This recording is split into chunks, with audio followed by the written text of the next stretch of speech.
కూర్చున్నాడు. Praise the lord.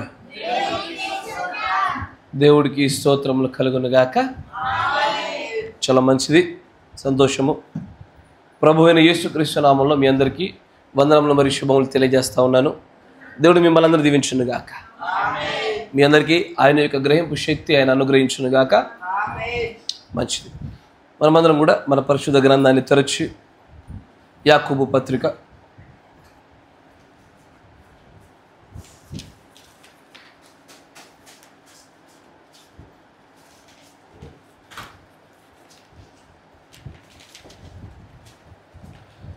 యాకోబు రాసిన పత్రిక 5వ అధ్యాయము 16వ వచనం గమనించుదాం. యాకోబు రాసినటువంటి పత్రిక 5వ అధ్యాయము 16వ వచనము నుండి మనం గమనించుదాం. మీ పాపములను ఒకరితోనొకడు ఒప్పుకొనుడి, మీరు స్వస్థత పొందునట్లు ఒకని కొరకు ఒకడు ప్రార్థన చేయుడి. నీతిమంతుని విజ్ఞాపన మనపూర్వకమైనదై బహుబలము గలదై ఉండును. ఏలియా మన వంటి స్వభావము గల మనుష్యుడే.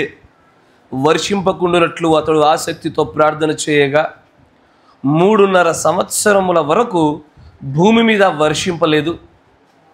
అతడు మరలా ప్రార్థన చేయగా ఆకాశము వర్షమిచ్చెను, భూమి తన ఫలము ఇచ్చెను. దేవుడికి స్తోత్రములు కలుగునుగాక. మీరున్న చోట తలలోంచండి, కళ్ళు మూసుకోండి. వాక్య విషయమై దేవుని ఆత్మ సహాయం కొరకే మనం ప్రార్థన చేద్దాం. కనికర పూర్ణుడా, సర్వశక్తి సంపన్నుడా, మరొక్కసారి ప్రభువా నీ గ్రంథమును నాయన మేము వినుటలో ఇది బోధించడమైనటువంటి ప్రభువ ఒక ప్రాముఖ్యమైన ఘట్టం వద్దకు మేము వచ్చి ఉండగా నీ ఆత్మ లేకుండా ఇక్కడ సమకూర్చబడిన నీ పిల్లలు కానీ బోధించటకు నిలబడిన నేను కానీ ప్రభువా ఏ కార్యము చేయలేము. నీ మాటలను మేము గ్రహించలేము. ఒకవేళ అది మా చెవిన పడినను మా హృదయంలోనికి అది వెళ్ళదు, అది మాలో ఏ కార్యములు చేయదు ప్రభువా. కానీ నీ ఆత్మ సహాయం మాకు ఉన్నట్లయితే, నీ ఆత్మ యొక్క గ్రహింపు శక్తి మాకు దొరికినట్లయితే, నీ యొక్క చిత్త ప్రణాళిక చొప్పున ప్రభువా ఈ విషయంలో మేము వినుట నీ యొక్క నిర్ణయంలో ఉన్నట్లయితే ప్రభువా వీటి వలన మేము ఖచ్చితమైన ఫలాలకు వస్తాం ప్రభువా. కృపగల దేవా, నీ వాక్యము చదువుటయు వినుటయు దీనిని గురించి సంభాషించుటయు నీ వాక్యమునకు ప్రభువా ఆమేన్ అంటూ హల్లెలూయా అంటూ ప్రభువా ఇది చెప్పుటయు అయినను కూడా ప్రభువా గొప్ప ధన్యత ఉన్నది. ఈ ధన్యకరమైనటువంటి ఈ పరిస్థితుల్లో మమ్మల్ని మీరు ఉంచినందుకు మీకు వందనాలు ప్రభువా.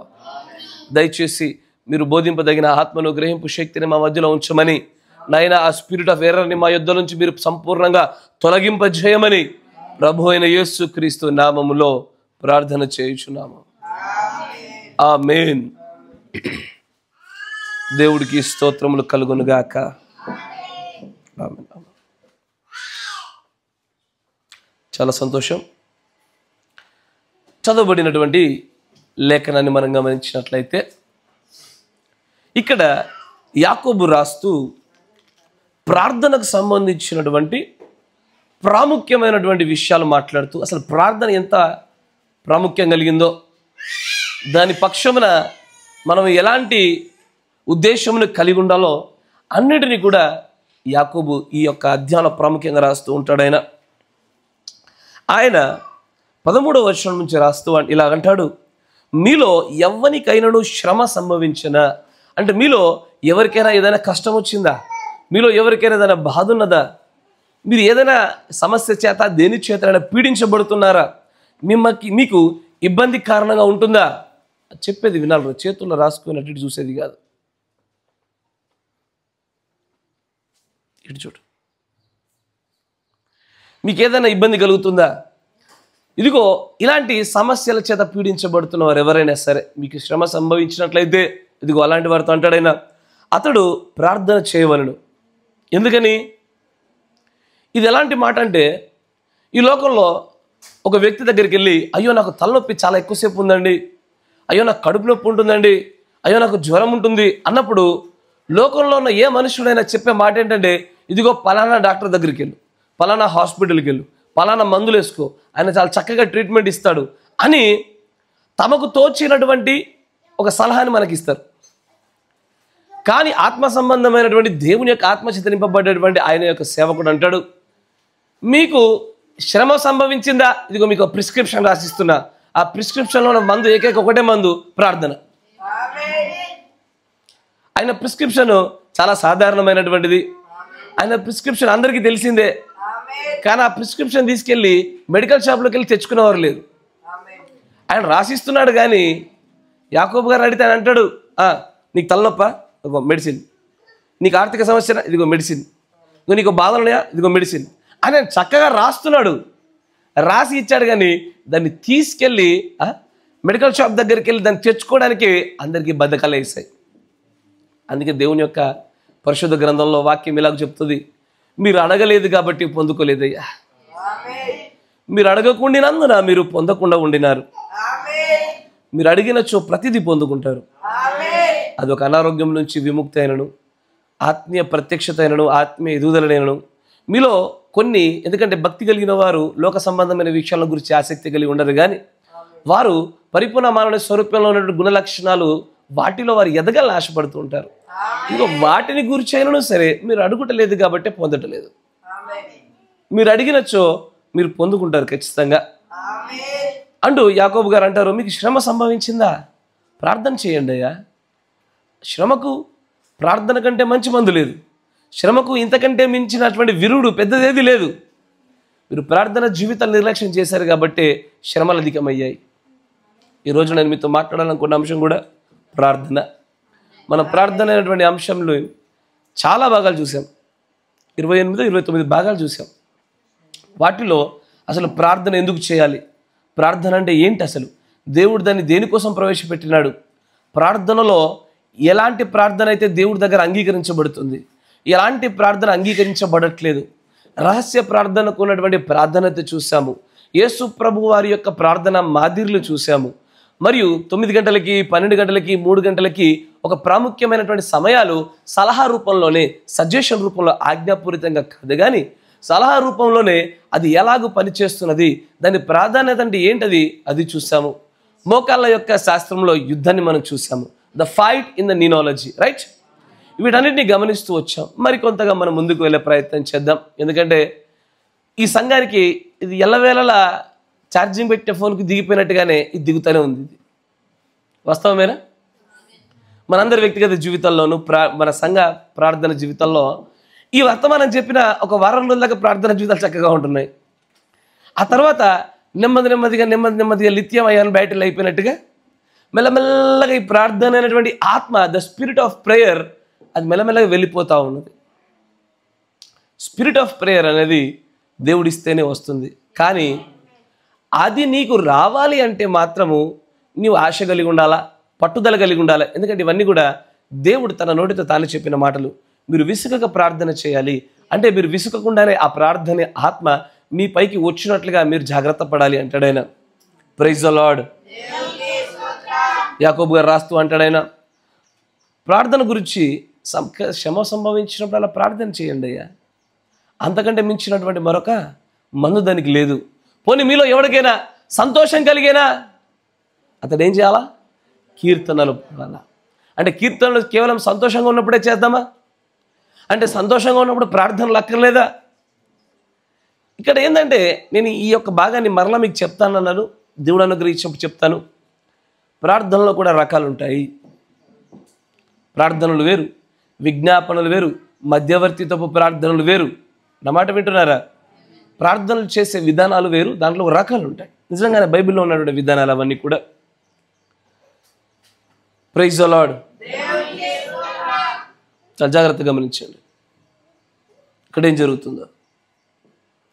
ఇక్కడ మీలో ఎవరికైనా సంతోషం కలిగిన అతడు కీర్తనలు పాడవలను. మీలో ఎవడైనను రోగి అయి ఉన్నాడా, అతడు సంఘపు పెద్దలను పిలిపింపవలను. వారు ప్రభువు నామమున అతనికి నూనె రాసి అతని కొరకు ప్రార్థన చేయవలను. ఆమేన్. ఇవన్నీ కూడా రోగంతో బాధపడుతున్న వారందరూ స్వస్థత పొందాలంటే పరిశుద్ధ గ్రంథము మీకు విముక్తిని విడుదల కలగజేయడానికి చెప్పబడినటువంటి మార్గాలు ఇవి. ఆమేన్. తర్వాత నేరుగా ముందుకు రండి. విశ్వాస సహితమైన ప్రార్థన రోగిని స్వస్థపరచును. ప్రభు అతనిని లేపును, అతడు పాపముల చేసిన వాడైతే క్షమాపణ నొందును. 16వ వచనం నుంచి జాగ్రత్తగా గమనించాలి. ఎందుకంటే ఇక్కడే మనం ప్రధానంగా ఈ యొక్క ఉదయకాలం యొక్క కూటమంతటిని కూడా ఈ యొక్క వచనం పైన గడిపే ప్రయత్నం చేద్దాం. ఎందుకంటే ఇక్కడ అనేకమైన విషయాలు ఉన్నవి. ఈ రోజున సంఘము అత్యధికంగా నిర్లక్ష్యం చేస్తున్నది. అది ఏ సంఘమైనా సరే అత్యధికంగా నిర్లక్ష్యం చేసే ప్రతి ఒక్కరు కూడా ఈ లేఖన దగ్గర ఇరుకుబడిపోతున్నారు. జాగ్రత్తగా గమనించండి. మీ పాపములను ఒకరితో ఒకడు ఒప్పుకొనుడి. Praise the lord. ఏ పాపాలు? ఎలాంటి పాపాలు?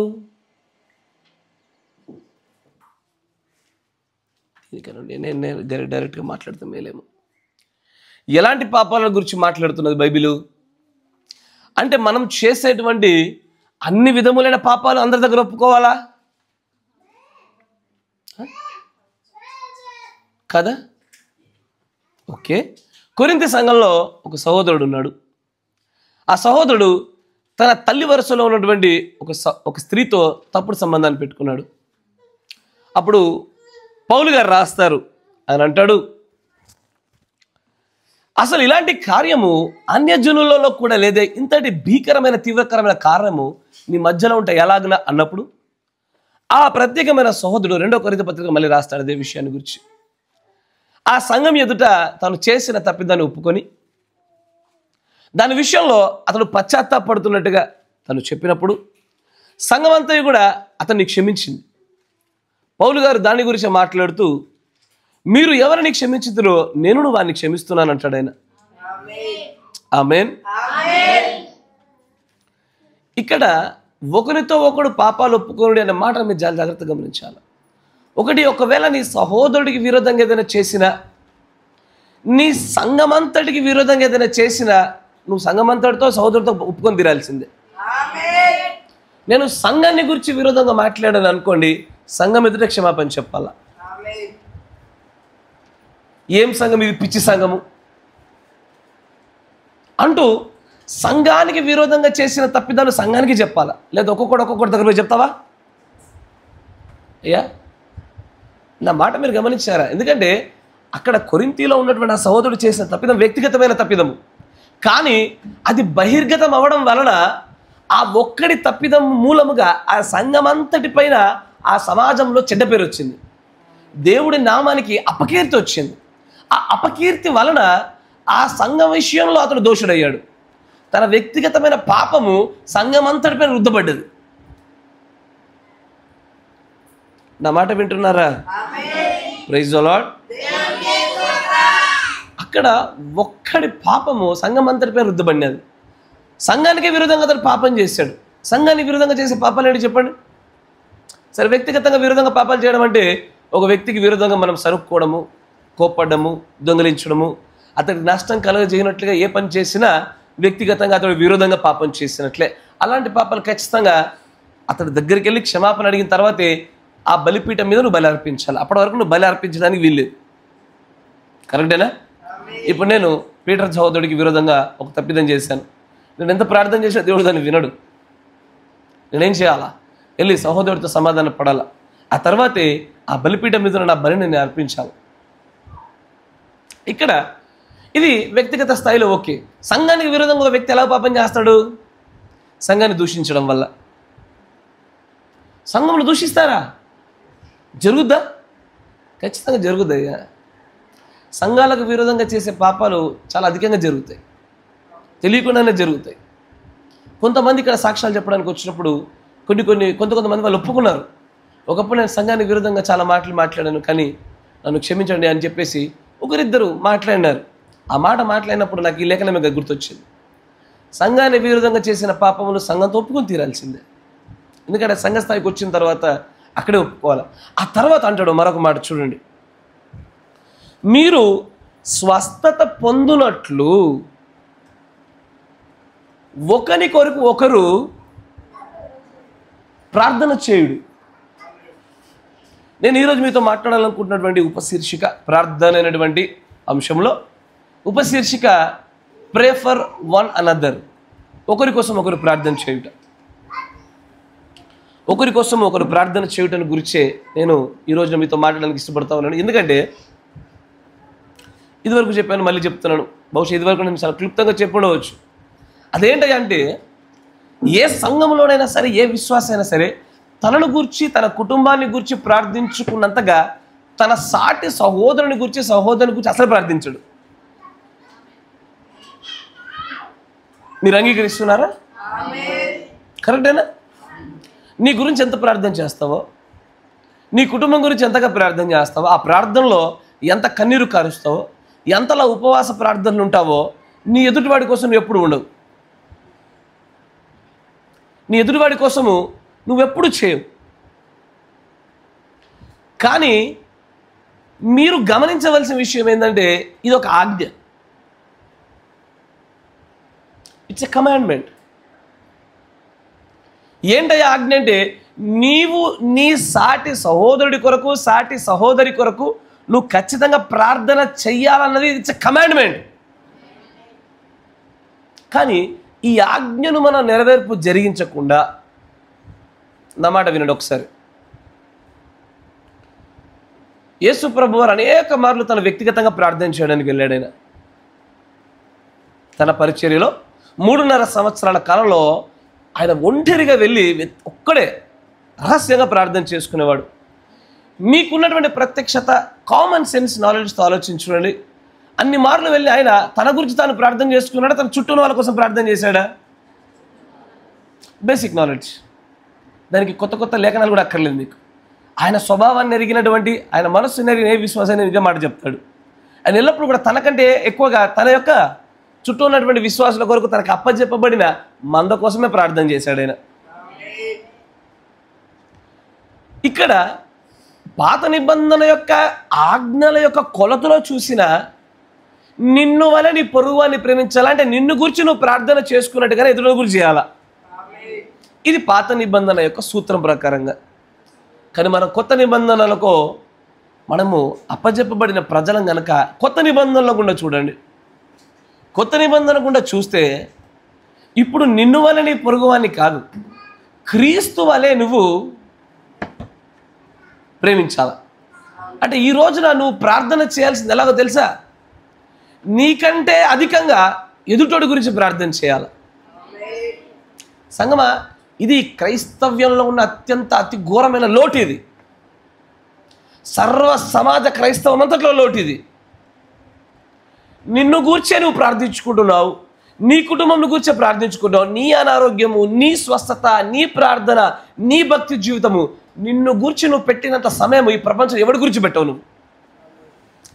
ఆ తర్వాత నీ కుటుంబీకుల గురించి. నీ కోసం నువ్వు కార్చిన కన్నీరు అత్యధికము, కానీ సాటివాని కోసం నువ్వు కార్చినటువంటి కన్నీరు చాలా తక్కువ. కానీ నీకు విషయం తెలుసా? నీవు అనారోగ్య పాలవడానికి గల కారణము, నీవు ఆర్థిక ఇబ్బందుల్లో నుంచి దేవుడి యొక్క ఆశీర్వాదాలు పొంది బయటకు రాలేకపోవడానికి గల కారణము, నా మాట జాగ్రత్తగా వినండి సంగమా.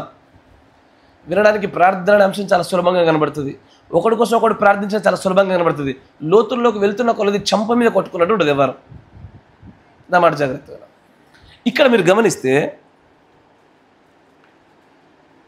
నీవు ఆర్థిక ఇబ్బందుల్లో నుంచి దేవుడు నిన్ను ఆశీర్వదించి బయటకు తీసుకురాలేకపోవడం గల కారణము, అయ్యా నేను ఆర్థిక ఇబ్బందుల్లో ఉన్నప్పుడు కూడా బయటకు రాలేకపోవడానికి ఎదుటి వాడి గురించి నేను ప్రార్థన చేయకపోవడమే కారణమా? మీకు బైబిల్ గుండా చూపిస్తాను. ఎందుకంటే ఈ ఆలోచన కొంచెం కొత్తగా ఉంది కదా, వింతగాను కొత్తగా ఉంది. అరే నేను ఆర్థికంగా దేవుడి చేత ఆశీర్వదించబడ్డానికి నేను ఎదుటివాడి కోసం ప్రార్థన చేయడానికి మధ్యలో లింక్ ఏంటయ్యా? మీకు ఇదివరకే సూత్రాల రూపంలో కొన్ని పునాదులు వేశా. ఏమని? మీరు దైవీకమైన ప్రేమ అత్యధికంగా ఎదుటివాడి పట్ల కనపరిచినప్పుడు మీరు స్వస్థపరచబడతారు కదా. స్వస్థత అనేటువంటిది అది వచ్చే మార్గాలలో ప్రేమ అనేది కూడా చాలా గొప్ప మార్గం. ఎస్ఆర్నో? అబ్రహామును ఒకసారి జ్ఞాపకం చేసుకోండి. అబ్రహాం అప్పటికే చాలా బాగా ఆశీర్వదించబడినటువంటి వ్యక్తిగా ఉన్నాడు. అయినప్పటికీ కూడా అబీమెలెకు ఎవరైతే తన భార్యను వివాహం ఆడడానికి ప్రయత్నం చేశాడో, ఆ అబీమెలెకు చేసిన తప్పిదం తర్వాత, ఆ అబీమెలెకు కోసం తను ప్రార్థన చేసిన ఆ ఘటన తర్వాతే మరింతగా అబ్రహాం అభివృద్ధి పొందినట్టుగా చూస్తాం. అర్థం కాలే కదా? అబీమెలెకు యొక్క తప్పిదము తర్వాత, అబీమెలెకు కోసము అబ్రహాము ప్రార్థన చేసిన తర్వాత, ఆ ఘటన తర్వాత నుంచి అబ్రహాము అత్యధికంగా అతను ప్రబలిన విషయం మనం గమనిస్తాం.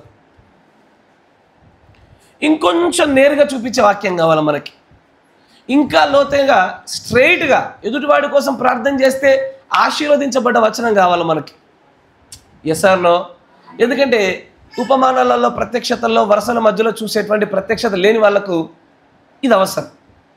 యోబు గ్రంథం తీయండి. యోబు గ్రంథము 42వ అధ్యాయం 9వ వచనం జాగ్రత్తగా గమనించండి. యోబు గ్రంథము 42వ అధ్యాయము 9వ వచనం చూడండి. యోబు గ్రంథము 42వ అధ్యాయము 9వ వచనం నుంచి గమనించండి. మీకు అసలు ఎదుటివాడిని గురించి ప్రార్థన చేయకపోవడం వల్ల వచ్చే నష్టాలు, లాభాలు తెలియాలి మొదటిగా. అది తెలియకపోతే మీరు ఎంత విన్నా వ్యర్థమే. తెలియకుండా మీరు చేయరు కూడా. చదవండి. తేమానీయుడైన ఎలీఫజును, షూహీయుడైన బిల్దదును, ఎలీఫజు, బెల్దదు, నయమాతీయుడైన జోఫరును. ఎవరెవరు? జోఫరు, ఇంకా ఎలీఫజు, బిల్దదు, వీళ్ళెవరు? వీళ్ళు ముగ్గురేగా యోబుతో మాట్లాడింది. Yes or no? వీళ్ళు ముగ్గురు యోబుతో ఎప్పుడు మాట్లాడారు? యోబు కఠినమైన పరిస్థితుల్లో ఉండి, దేవుడి చేత సమస్తము తీసివేయబడిన పరిస్థితిలో, చివరికి తన భార్య కూడా తనను వదిలేసి వెళ్ళిపోయినటువంటి ఘటనలో వీళ్ళు ముగ్గురు వచ్చి మాట్లాడారు. కరెక్టేనా? ఆమేన్. తర్వాత చూడండి 10వ వచనం గమనించండి. మరియు యోబు తన స్నేహితుల నిమిత్తము ప్రార్థన చేసినప్పుడు, యోబు తన స్నేహితుల నిమిత్తము ప్రార్థన చేసినప్పుడు యెహోవా అతని క్షేమస్థితిని మరలా అతనికి దయచేసెను. ఎందుకు? తన స్నేహితుల కోసం ప్రార్థించడానికి ముందే ఇవ్వచ్చుగా. సంగమా, నా మాట జాగ్రత్త పట్టుకోండి. ఒకరి కోసం ఒకడు ప్రార్థన చేయటంలోనే అసలు ఒక దేవుడు క్రైస్తవుల యొక్క అభివృద్ధిని ఆధారపెట్టిన సూత్రాలు ఇక్కడే ఉన్నాయి. నా మాట వింటున్నారా? Praise the Lord. అక్కడ తన ముగ్గురు స్నేహితుల కోసము ప్రార్థన చేసిన తరువాత మాత్రమే యెహోవా వాగ్దానం చేసిన యెహోవా యొక్క ఆశీర్వాదాలు యోబుపైకి వచ్చి రెండింతల కంటే ఎక్కువ ఆస్తి పొందుకున్నాడు. ఆయన ఆలోచన చేయండి, ప్రార్థన చేశాడా? ఆ విషయం చదువుతున్నప్పుడు అసలు వీళ్ళకు చేయవలసిన ప్రార్థనకును యెహోవా ఇతని యొక్క ఆస్తిని రెట్టింపు చేయడానికి సంబంధం ఏంటి? ఒకని కోసం ఒకడు చేసేటువంటి ప్రార్థనల్లోనే, ఒకడినొకడు ప్రేమించుకున్నటంలోనే మీ వృద్ధి, మీ స్వస్థత, మీ ఎదుగుదల ఆధారపడ్డది. నీవు ఆత్మీయంగా ఎదుటివాన్ని క్షేమాభివృద్ధి కలుగునట్లుగా, ఎదుటివాన్ని ప్రేమించినట్లుగా, ఎదుటోడి కోసం నువ్వు ప్రార్థన చేయకపోయినా, ఎదుటోడికి నువ్వు మేలుకరమైన క్రియలు చేయలేకపోయినా నీవు ఎన్నటికీ ఆత్మీయతలు ఎదగలేవు. It is impossible. ఎందుకయ్యా అంటే దేవుడి గుణలక్షణముల యొక్క బయలుపాటు జరిగేదే నీ ఎదుటివాడిలో నువ్వు చూపించేదాన్ని బట్టే. గమనించు, పరిపూర్ణ మానవుని స్వరూప్యము కదా. ఈ స్వరూపంలో నీవు సహోదర ప్రేమ చూపించాలి అంటే అసలు ఈ సహోదర ప్రేమ అనే గుణలక్షణము నీలో ప్రవేశపెట్టబడి అది నీలో పరిపక్వం అవ్వాలంటే ఎవరికి? నీకు నువ్వు ప్రార్థన చేసుకొని, నీ దేహముకు నువ్వు పోషించుకొని, నీకు నువ్వే తినుకుంటూ నిన్ను గురించి నీవు ఆలోచించుకున్నంతసేపు ఈ సహోదర ప్రేమలో నీవు ఎన్నడూ పరిపక్వ దశకు వస్తావు? జరగదు. నీవు ఈ సహోదర అనేటువంటి ఈ ప్రేమ యొక్క గుణలక్షణంలో నీవు సంపూర్ణ స్థాయికి చేరాలంటే నిన్ను గూర్చి నువ్వు ఆలోచించడం మాని, నిన్ను గూర్చి నువ్వు ప్రార్థించుట కంటే అధికంగా నీ ఎదుటివాడిని గూర్చి ప్రార్థించి ఎదుటివాడిని బాగుపరిచేటువంటి దిశగా నువ్వు చేసే భక్తే నిన్ను దేవుని యొక్క గుణలక్షణాలలో ముందుకు తీసుకెళ్ళి. ఎందుకంటే దేవుడు అలాంటి కార్యాలు చేశాడు కాబట్టి. దేవుడు ప్రేమ చూపింది తనను గూర్చి తాను గొప్ప చెప్పుకోవడంలో ప్రేమ కనబడలేదు కానీ అయ్యా, తనను గూర్చి తాను గొప్ప చెప్పుకోవడం తన దైవత్వమే కనబడింది. నేను భీకరుడను, నేను గొప్పవాడను, నేను అద్వితీయుడను, నేను కులము, గోత్రము, మతము ఏది లేనివాడను, ఆది లేనివాడను, అంత లేనివాడను, ఇవన్నీ చెప్పడం వల్ల ఆయన దైవత్వము, ఆయన యొక్క శక్తి, మహిమ నాకు కనబడింది కానీ ఆయన ప్రేమ నాకు దానిలో కనబడలే. ఆయన ప్రేమ నాకు ఎప్పుడు కనబడిందంటే అంతటి ఉన్నతమైన స్థానంలో ఉన్న ఆయన నా కోసము నీ కోసము చేసిన కార్యాల్లో ప్రేమ దాగుంది. మనం ఎదుటి కోసం ఏ కార్యాలు చేయం, ఎదుటివాని కోసం ప్రార్థన చేయము. But yet we want to become a complete in the spirituality, which is a hoax. అంటే అది కేవలం కట్టుకథ లాంటిది, అది జరగదు ఎప్పటికీ. నీవు ఎదుటివాని కోసం ప్రార్థన చేయకుండా నీ ఆర్థిక సమస్యలైనా నువ్వు పోగొట్టుకోలేవు. కానీ బ్రదర్, ఇంతవరకు నా ఆర్థిక సమస్యలు పోకపోవడం గల కారణము నా గురించి నేనే సరిగా ప్రార్థన చేసుకోలేకపోవడమే అనుకున్నా. అందరూ అట్టగా అనుకుంటారు కదా. ఎందుకంటే ఈ కాల ప్రవక్త చెప్పిన దాంట్లో నుంచి మరి దొరుకుతున్నాయి అని అంటాడు. అసలు నువ్వు సాటి సహోదరు గురించి ప్రార్థన చేయట్లేదా? అసలు నువ్వు క్రైస్తవుడే కాదన్నాడు ఆయన. నేను చూపిస్తాను.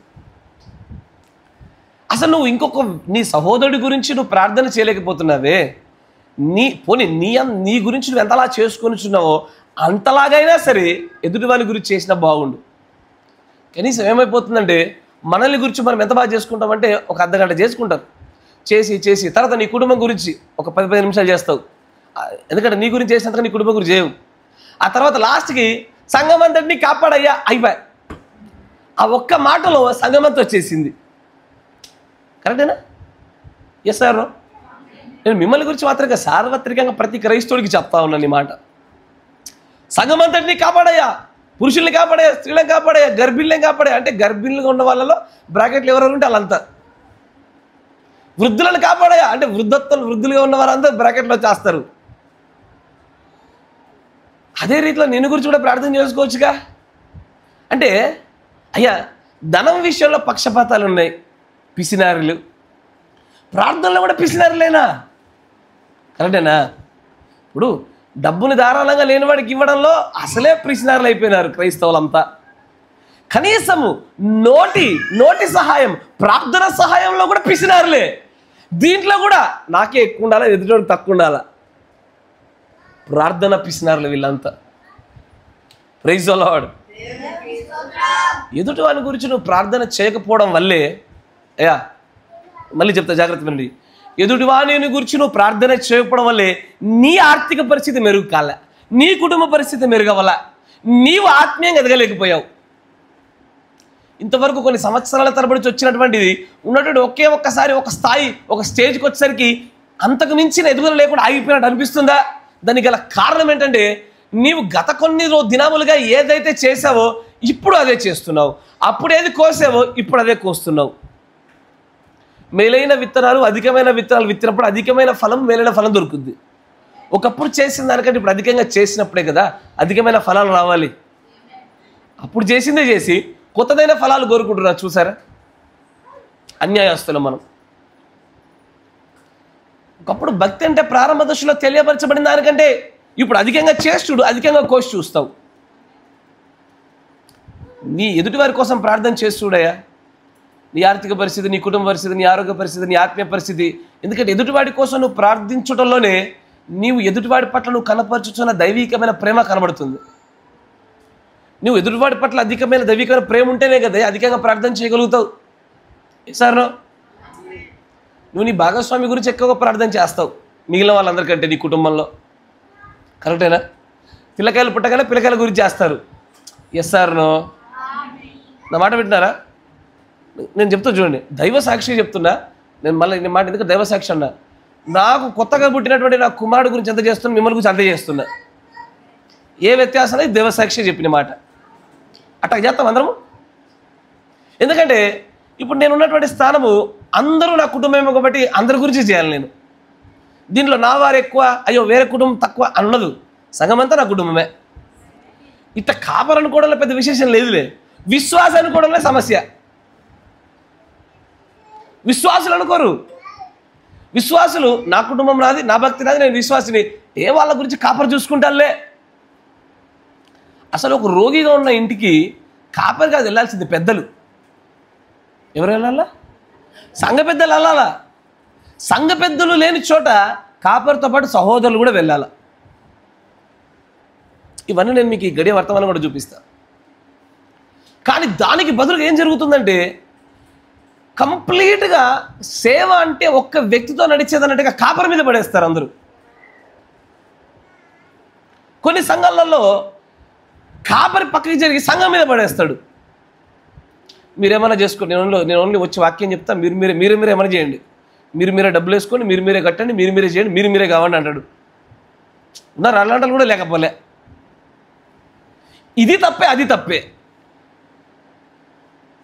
పూర్తిగా సంఘం మీద పడేయడం తప్పే, పూర్తిగా కాపరి మీద పడేయడం తప్పే.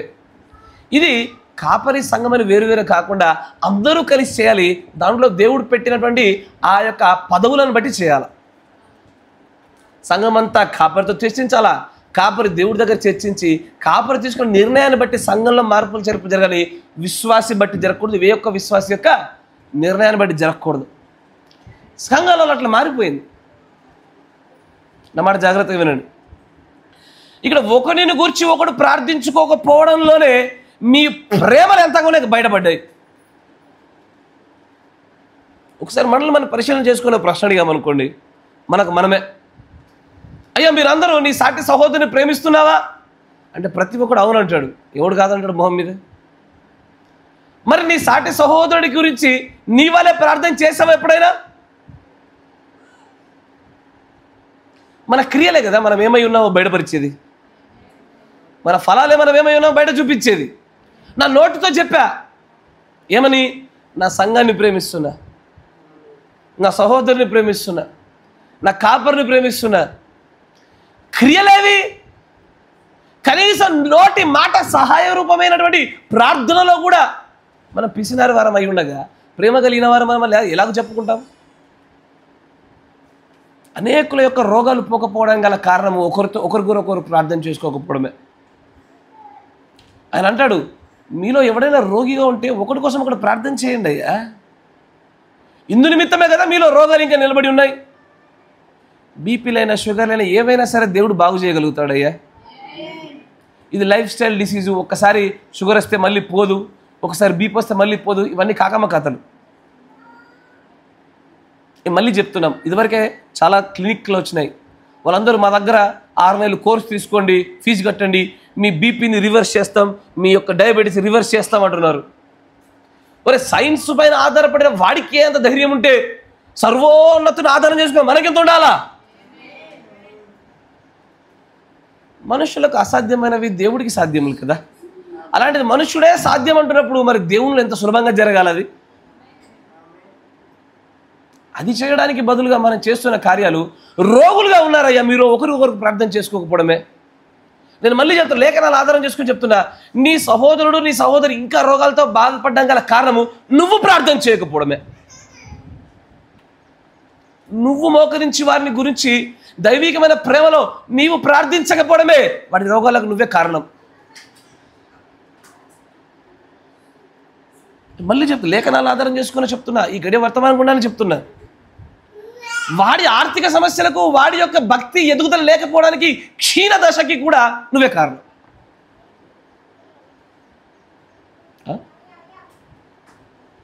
తండ్రి ఒక్కడే కుటుంబంలో సంపాదిస్తాడు, ఆ సంపాదించిన సంపాదన తన పిల్లలకి ఇస్తాడు. కరెక్టేనా?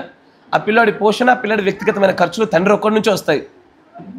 క్రీస్తులోకి కొత్తగా వచ్చిన లేదా విశ్వాసంలో బలహీనంగా ఉన్న, ఈ గడియ వర్తమానంలో బాల్య దశలో ఉన్న వారందరినీ గురించి కూడా ఒకటి భారాల్లో కూడా మోసుకోవాలి కదయ్యా. అది ఆజ్ఞ కదా. అయినా సరే ఈ ఆజ్ఞను ఎవడు పాటించట్లే. ఎంత ఘోరమైన నిర్లక్ష్యం అంటే, ఒక మాట గుర్తుంచుకో, నేను మళ్ళీ చెప్తున్నా, దేవుని జల్లెడలో ఇరుక్కుబడిపోయేటువంటి వాళ్ళ సంఖ్య లక్షలలో ఉంటుంది. నీవు నీ సాటి సహోదరుని నీ ప్రార్థనలోనైనా సరే ఎలా కొలిచావో నిన్ను గురించి దేవుడు అలా కొలుస్తాడు ఒక రోజున. నీ సహోదరులను ఎప్పుడైనా ప్రార్థనలో మర్చిపోయిన గడి ఉందా? చాలాసార్లు. ఎస్ సార్, నువ్వు ప్రభు కూడా మనం అట్లాగే మర్చిపోతున్నాడేమో. ఎందుకంటే దేవుడు ఎల్లవేళలా ఆయన పెట్టిన సూత్రమే అది. మీరు నన్ను ప్రేమిస్తున్నాను ఇలాంటి మాటలు శబ్ద రూపంలో చెప్పకండి అయ్యా. మీరు ఒకటి పాపాల్లో కూడా క్షమించుకుంటే నేను మీ పాపాలు క్షమిస్తాను అన్నాడు ఆయన. కరెక్టేనా? మీరు ఒకరినొకరు క్షమించుకొని ఒకరినొకరు ప్రేమించుకుంటేనే నేను మిమ్మల్ని క్షమించి మిమ్మల్ని ప్రేమిస్తాను అన్నాడు ప్రభు. మీరు ఒకటి భారాలు ఒకటి మీరు మోసుకోకుండా మీ భారాలు దేవుడు ఎలా మోస్తాడు? మీలో ఒకడు రోగిగా ఉన్నప్పుడు వాని గురించి పట్టించుకోలేదే, మీలో ఒకడు భక్తిలో బలహీనంగా ఉన్నప్పుడు మీరు పట్టించుకోలేదే, మీలో ఒకడు ఆర్థికంగా బలహీనంగా కూడా మీలో ఒకడు పట్టించుకోలేదే, మీలో ఒకడు నిజంగానే వారి కుటుంబం అంతయు కూడా దేవుళ్ళలోంచి జారిపోయే పరిస్థితిలో ఉండగా మీరు పట్టించుకోలేదే, మరి మీ కుటుంబాన్ని ఎలా దేవుడు బాగు చేయాలి? మీరు కొలిచిన కొలత చొప్పున నేను కొలుస్తున్నానంటే అప్పుడు ఏం చేస్తాం? మనము ఎలాగో నడవాలనుకుంటున్నామో, ఎలాగో నడుస్తున్నామో దానిపైన మన ఎదుగుదల ఆధారపడి ఉందయ్యా. మీరు ఒకటి కోసం ఒకటి ప్రార్థన చేసుకోకపోవడం వల్ల సంఘాలు ఎదగలేదు. నా మాట వింటున్నారా? Praise the Lord. యోబు పరిస్థితి చూసండి. ఆయనకు దేవుడు వాగ్దానం చేశాడు, దేవుడు అతను ఇష్టపడుతున్నాడు, కానీ అది దయచేసిన సందర్భం చూసారా? తన స్నేహితుల కొరకు ప్రార్థన చేసిన తర్వాత ఇచ్చాడు ఆయన.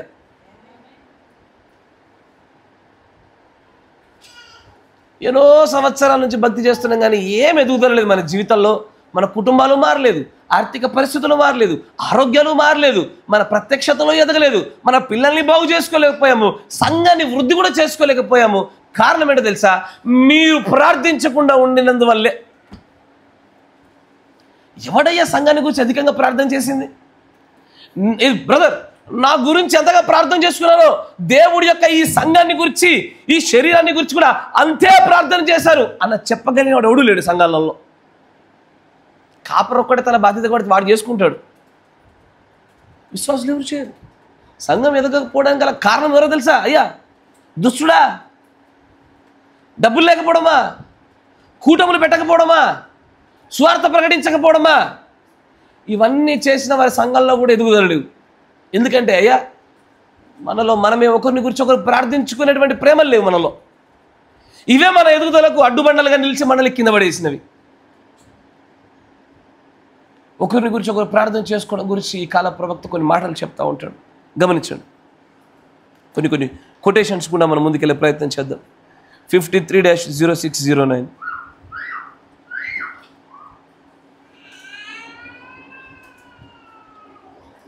డిమోనాలజీ, దయ్యపు శాస్త్రంలో వర్తమానంలో ఆయన అంటాడు 76వ పేరాలో, వెల్ ద బైబిల్ సెడ్, పరిశుద్ధ గ్రంథం చెప్తుంది, confess your fault one to another.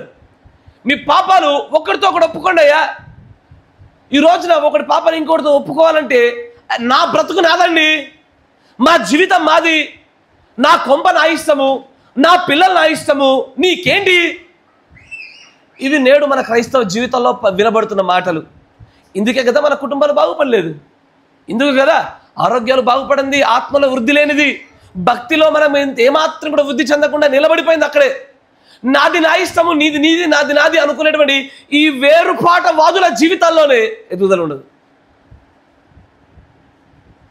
ఆయన అసలు ఎలా కోరుకున్నాడంటే వాళ్ళ యొక్క బాధ్యతల్లో, వాళ్ళ పనుల్లో వ్యత్యాసం ఉండొచ్చు కానీ ఆత్మలో అందరూ ఒకటై ఉండాలని కోరుకున్నాడు. కానీ మనం ఎన్నడూ కూడా ఒకటిగా చేసుకుందామని మన మాటలు లేవు. జాగ్రత్త. Confess your fault to one another and pray for one for other. మనం చదివిన లేఖనం చెప్పాడు, every person pray for other. We are not a divided group, we are a collective gathered group. See, now there is how demons sometimes working. మీరు చూస్తున్నారు ఒకవేళ దయ్యం ఎలాగ పనిచేస్తుందో. సంఘం ఎదగకుండా, కుటుంబాలు ఎదగకుండా, నీ వ్యక్తిగత జీవితాలు ఎదగకుండా నేను దయ్యం ఎక్కువగా చేసింది ఏంటో తెలుసా? నిన్ను ఫిలౌషియా, గుర్తుందా? ఫిలౌషియా అంటే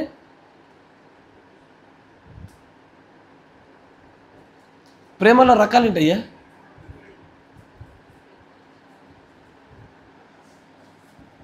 అప్పుడప్పుడు జ్ఞాపకం చేసుకోండి. మీరు కనీసం వీడియోలు చూడలేకపోతే రాసుకున్న నోట్స్ అన్న తిప్పండి. వ్యక్తిగతమైనటువంటి సొంత ప్రేమలు. ఎంత ప్రేమరా నాన్న అంటే ప్రార్థన జీవితంలో, ఆత్మీయతలో కూడా స్వార్థపరులేనా? అలాంటి వారు ఎన్నడికి ఎదగరయ్యా. ఒక స్థాయి వరకు భక్తిలోకి వచ్చి కుంటుపడిపోతారు. వాళ్ళ భక్తి ఇన్ని సంవత్సరాలు అయింది కానీ ప్రారంభ దశలో ఉన్న మా భక్తి ఇప్పుడు లేదు. ప్రారంభ దశలో కనపరిచే సహోదరుల ప్రేమ ఇప్పుడు లేదు. ప్రారంభంలో ఉన్నటువంటి మందిరం అనేటువంటి మందిరం కొరకైనటువంటి ఆసక్తి ఇప్పుడు మాలో లేదు. ఎందుకంటే నీ స్వార్థపూరితమైన ప్రేమ అలాంటిది. ఎదుటోడి కోసం ప్రాణాలు అర్పించే ప్రేమ దాకా ఎప్పుడు ఎదుగుతామో కానీ ఎదుటోడి కోసం ప్రార్థన చేసే ప్రేమ మనలో లేకుండా పోయింది. ఆయన అంటాడు, దేవుడి యొక్క ప్రవక్త అంటాడు, మనము కలెక్టివ్ అయ్యా, మనమందరం ఒక చోట సమకూర్చబడిన ప్రజలము. నీ కుటుంబం నా కుటుంబం ఉండదు, ఇది మన కుటుంబం అని ఉంటుందిగా. నీ కుటుంబం నా కుటుంబం అని ఉండదు, ఇక్కడ మన కుటుంబం ఇది. ఈ మన అనేటువంటి పిలువబడుతున్న ఈ కుటుంబంలో ఎంతమందిని గురించి మనం ప్రార్థన చేస్తున్నాము? ఎంతటి నిర్లక్ష్య ధోరణి. అందుకేనయ్యా నేను మళ్ళీ చెప్తున్నా, ఇప్పుడు నేను ఈ వర్తమానం పూర్తిగా చెప్పకముందే ముందే స్టార్టింగ్లో చెప్తున్నా, అసలు వ్యక్తిగతంగా నువ్వు భక్తులు ఎదగకపోవడానికి, పాడైపోవడానికి, నీ ఆర్థిక పరిస్థితి చిన్న భిన్నం కావడానికి, నువ్వు రోగాల బారిన పడడానికి కూడా గల కారణము నువ్వు నీ సహోదరులు కొలిచిన ఆ కొలతలో దేవుడు నిన్ను కొలుస్తున్నాడు కనుకే ఇట సత్యం. మనం ఇలాగ పాడైపోయాం. వాళ్ళు ఎట్లా కొలిచామో దేవుడు మనల్ని అట్లే కొలుస్తున్నాడు. నీ సహోదరుడు రోగి అయి ఉండగా వాళ్ళ గురించి ఏం చేశావు? రోగం తెలిసినా మనం వెళ్ళలేదే, మనం ప్రార్థన చేయలేదే, అతని గురించి మనం భారాన్ని కలిగి ఉండలేదే. నువ్వు రోగి అయి ఉండగా నిన్ను ఎలా కొలుస్తాడు? అదే రీతిలో కొలుస్తాడు ఆయన. Praise the Lord. అందుకంటే ఆయన, we are not a divided group. మనం విభజించబడిన ప్రజలం కాదు కదా. విభజించబడి ఉన్నప్పుడు మీరు ప్రార్థన చేయకపోయినా పర్వాలే. మీరు విభజించబడిన ప్రజలు కాదు అని తెలిసినా విభజించబడినట్టుగానే మనం ఒకరి గురించి ఒకరిని ప్రార్థన చేసుకోవట్లేదు. ఒక మాట, వివాహితులైన వారు కావచ్చు, వివాహం కాని వారు కావచ్చు, మీ తల్లిదండ్రుల గురించి, మీ కుటుంబీకుల గురించి ఎప్పుడైనా మర్చిపోయి ప్రార్థన ముగించారా? నేను అడిగిన ప్రశ్నకు సమాధానం చెప్పు. మీ భాగస్వామిని గురించి కానీ, అంటే భర్త కానీ భార్య కానీ, మీ అమ్మానాన్నల గురించి కానీ జ్ఞాపకం చేసుకోకుండా ఎప్పుడైనా ప్రార్థనలు ముగించారా? అసలు జరగదు. రేర్గా కొన్నిసార్లు జరిగితే జరగవచ్చు. 95% అదే జరుగుతుంది. అందరూ చేస్తారు. సంఘంలోని అందరి గురించి మనం ప్రార్థన చేసినటువంటి సందర్భాలు అన్ని సందర్భాలు ఉన్నాయా? గుర్తుపెట్టుకో, ఈ మాట నువ్వు ఎక్కడ రాసుకుంటే నాకు అనవసరము. ఇది నువ్వు చేయనంత మటు వరకు నీ ఆర్థిక పరిస్థితి, నీ కుటుంబ పరిస్థితి, నీ యొక్క ఆత్మీయ పరిస్థితి ఎన్నటికీ మారదు. ఇది దేవుడు చెప్పిన మాట ఎప్పటికీ తప్పిపోదు. నీ యొక్క ఆర్థిక అంతే, ఎక్కడేసిన దొంగలు అక్కడలాగే నీ బ్రతుకు ఆత్మీయంగా అక్కడే ఉంటుంది, కుటుంబ పరిస్థితులు అక్కడే ఉంటుంది, నీ యొక్క ఆత్మీయ స్థితి, ఆర్థిక అన్ని స్థితులు అక్కడే ఉంటాయి. ఎదగవు. నీవు మొట్టమొదటిగా నీ సాటి సహోదరులకు, నీ సంఘ సహవాసులకు అధికమైన ప్రాధాన్యత ప్రార్థన రూపంలో, క్రియ రూపంలో నువ్వు మొదలుపెట్టిన తర్వాత నీవు నీ సాటి సహోదరుని కొలిచే రీతిగా, ఇప్పుడు నేను నిన్ను కొలుస్తున్నానన్న, నువ్వు వాళ్ళని అధికంగా ప్రేమించావు కాబట్టి నేటి నుంచి నేను నిన్ను అధికంగా ప్రేమిస్తానంటాడు ప్రభు. ఆయన లేఖనాలకు ఆయన విరోధంగా ఏ కార్యం చేయడు. ఆయన లేఖనాన్ని దాటి ఎవరి కోసం ముందుకు పోడైనా, నువ్వైనా సరే. బహు విచిత్రం కదా. మనమేమో ఎదుటి కోసం ఏమీ చేయము, ప్రభు మనకు అన్ని చేయాలని కోరుకుంటున్నాం. మనం ఎదుటి ఆర్థిక ఇబ్బందులు ఉంటే మనం లేపాలని చూడము, మనం ఆర్థిక ఇబ్బందులు ఉంటే ప్రభు మనం లేపాలని చూస్తున్నాము. అరే స్వార్థపరుడు అన్నాడా? నువ్వు వాని పట్ల కనపరచు ప్రేమను దేవుడు చూసి అదే కొలతలో మనల్ని కొలుస్తాడు, మనల్ని చూస్తాడు ఆయన. నా మాట వింటున్నారా? Praise the Lord. జాగ్రత్త, మరొక కొటేషన్ గమనిస్తాం.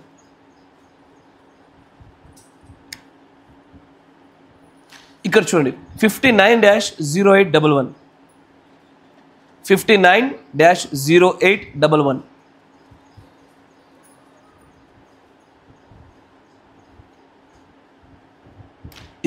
ఇది నేనే భయపడకూడని వర్తమానంలో 9వ పేరాలో. And we are not against doctors and hospitals and medicine. మనము డాక్టర్లకి, వైద్యానికి, వైద్య రంగానికి విరోధం కాదు. దేవుని నమ్మితే మీరు బాగుపడతారు అంటే వైద్య రంగానికి విరోధంగా మనం నడుస్తున్న వారంగా మనం లేము. వీఆర్ ఫర్ దెమ్, మనం వారి కోసం ఉన్నాము. And pray for them that God will give more knowledge to his servants. ఆ వైద్యులుగా ఉన్నటువంటి వారికి దేవుడు చక్కటి వైద్యం ఇచ్చినట్లుగా, వారికి ఎక్కువ జ్ఞానం కలిగినట్లుగా మనం ప్రార్థించేది వారము, అంతేనా? కానీ వైద్యులకు, వైద్య రంగానికి, హాస్పిటల్స్కి మనము విరోధులుగా మనం లేము. తర్వాత అంటాడు చూడండి, బట్ కానీ when a doctor has come to an end of the road, ఎప్పుడైతే ఒక వైద్యుడు తనకున్న జ్ఞానమును బట్టి తన దగ్గర అందుబాటులో ఉన్న వైద్యం అంతటిని ఇచ్చి ఇక నేను ఏమీ చేయలేను అని చివరి దశకు వచ్చినప్పుడు మాత్రం his medicine will not help patient any longer. అంటే ఏంటి?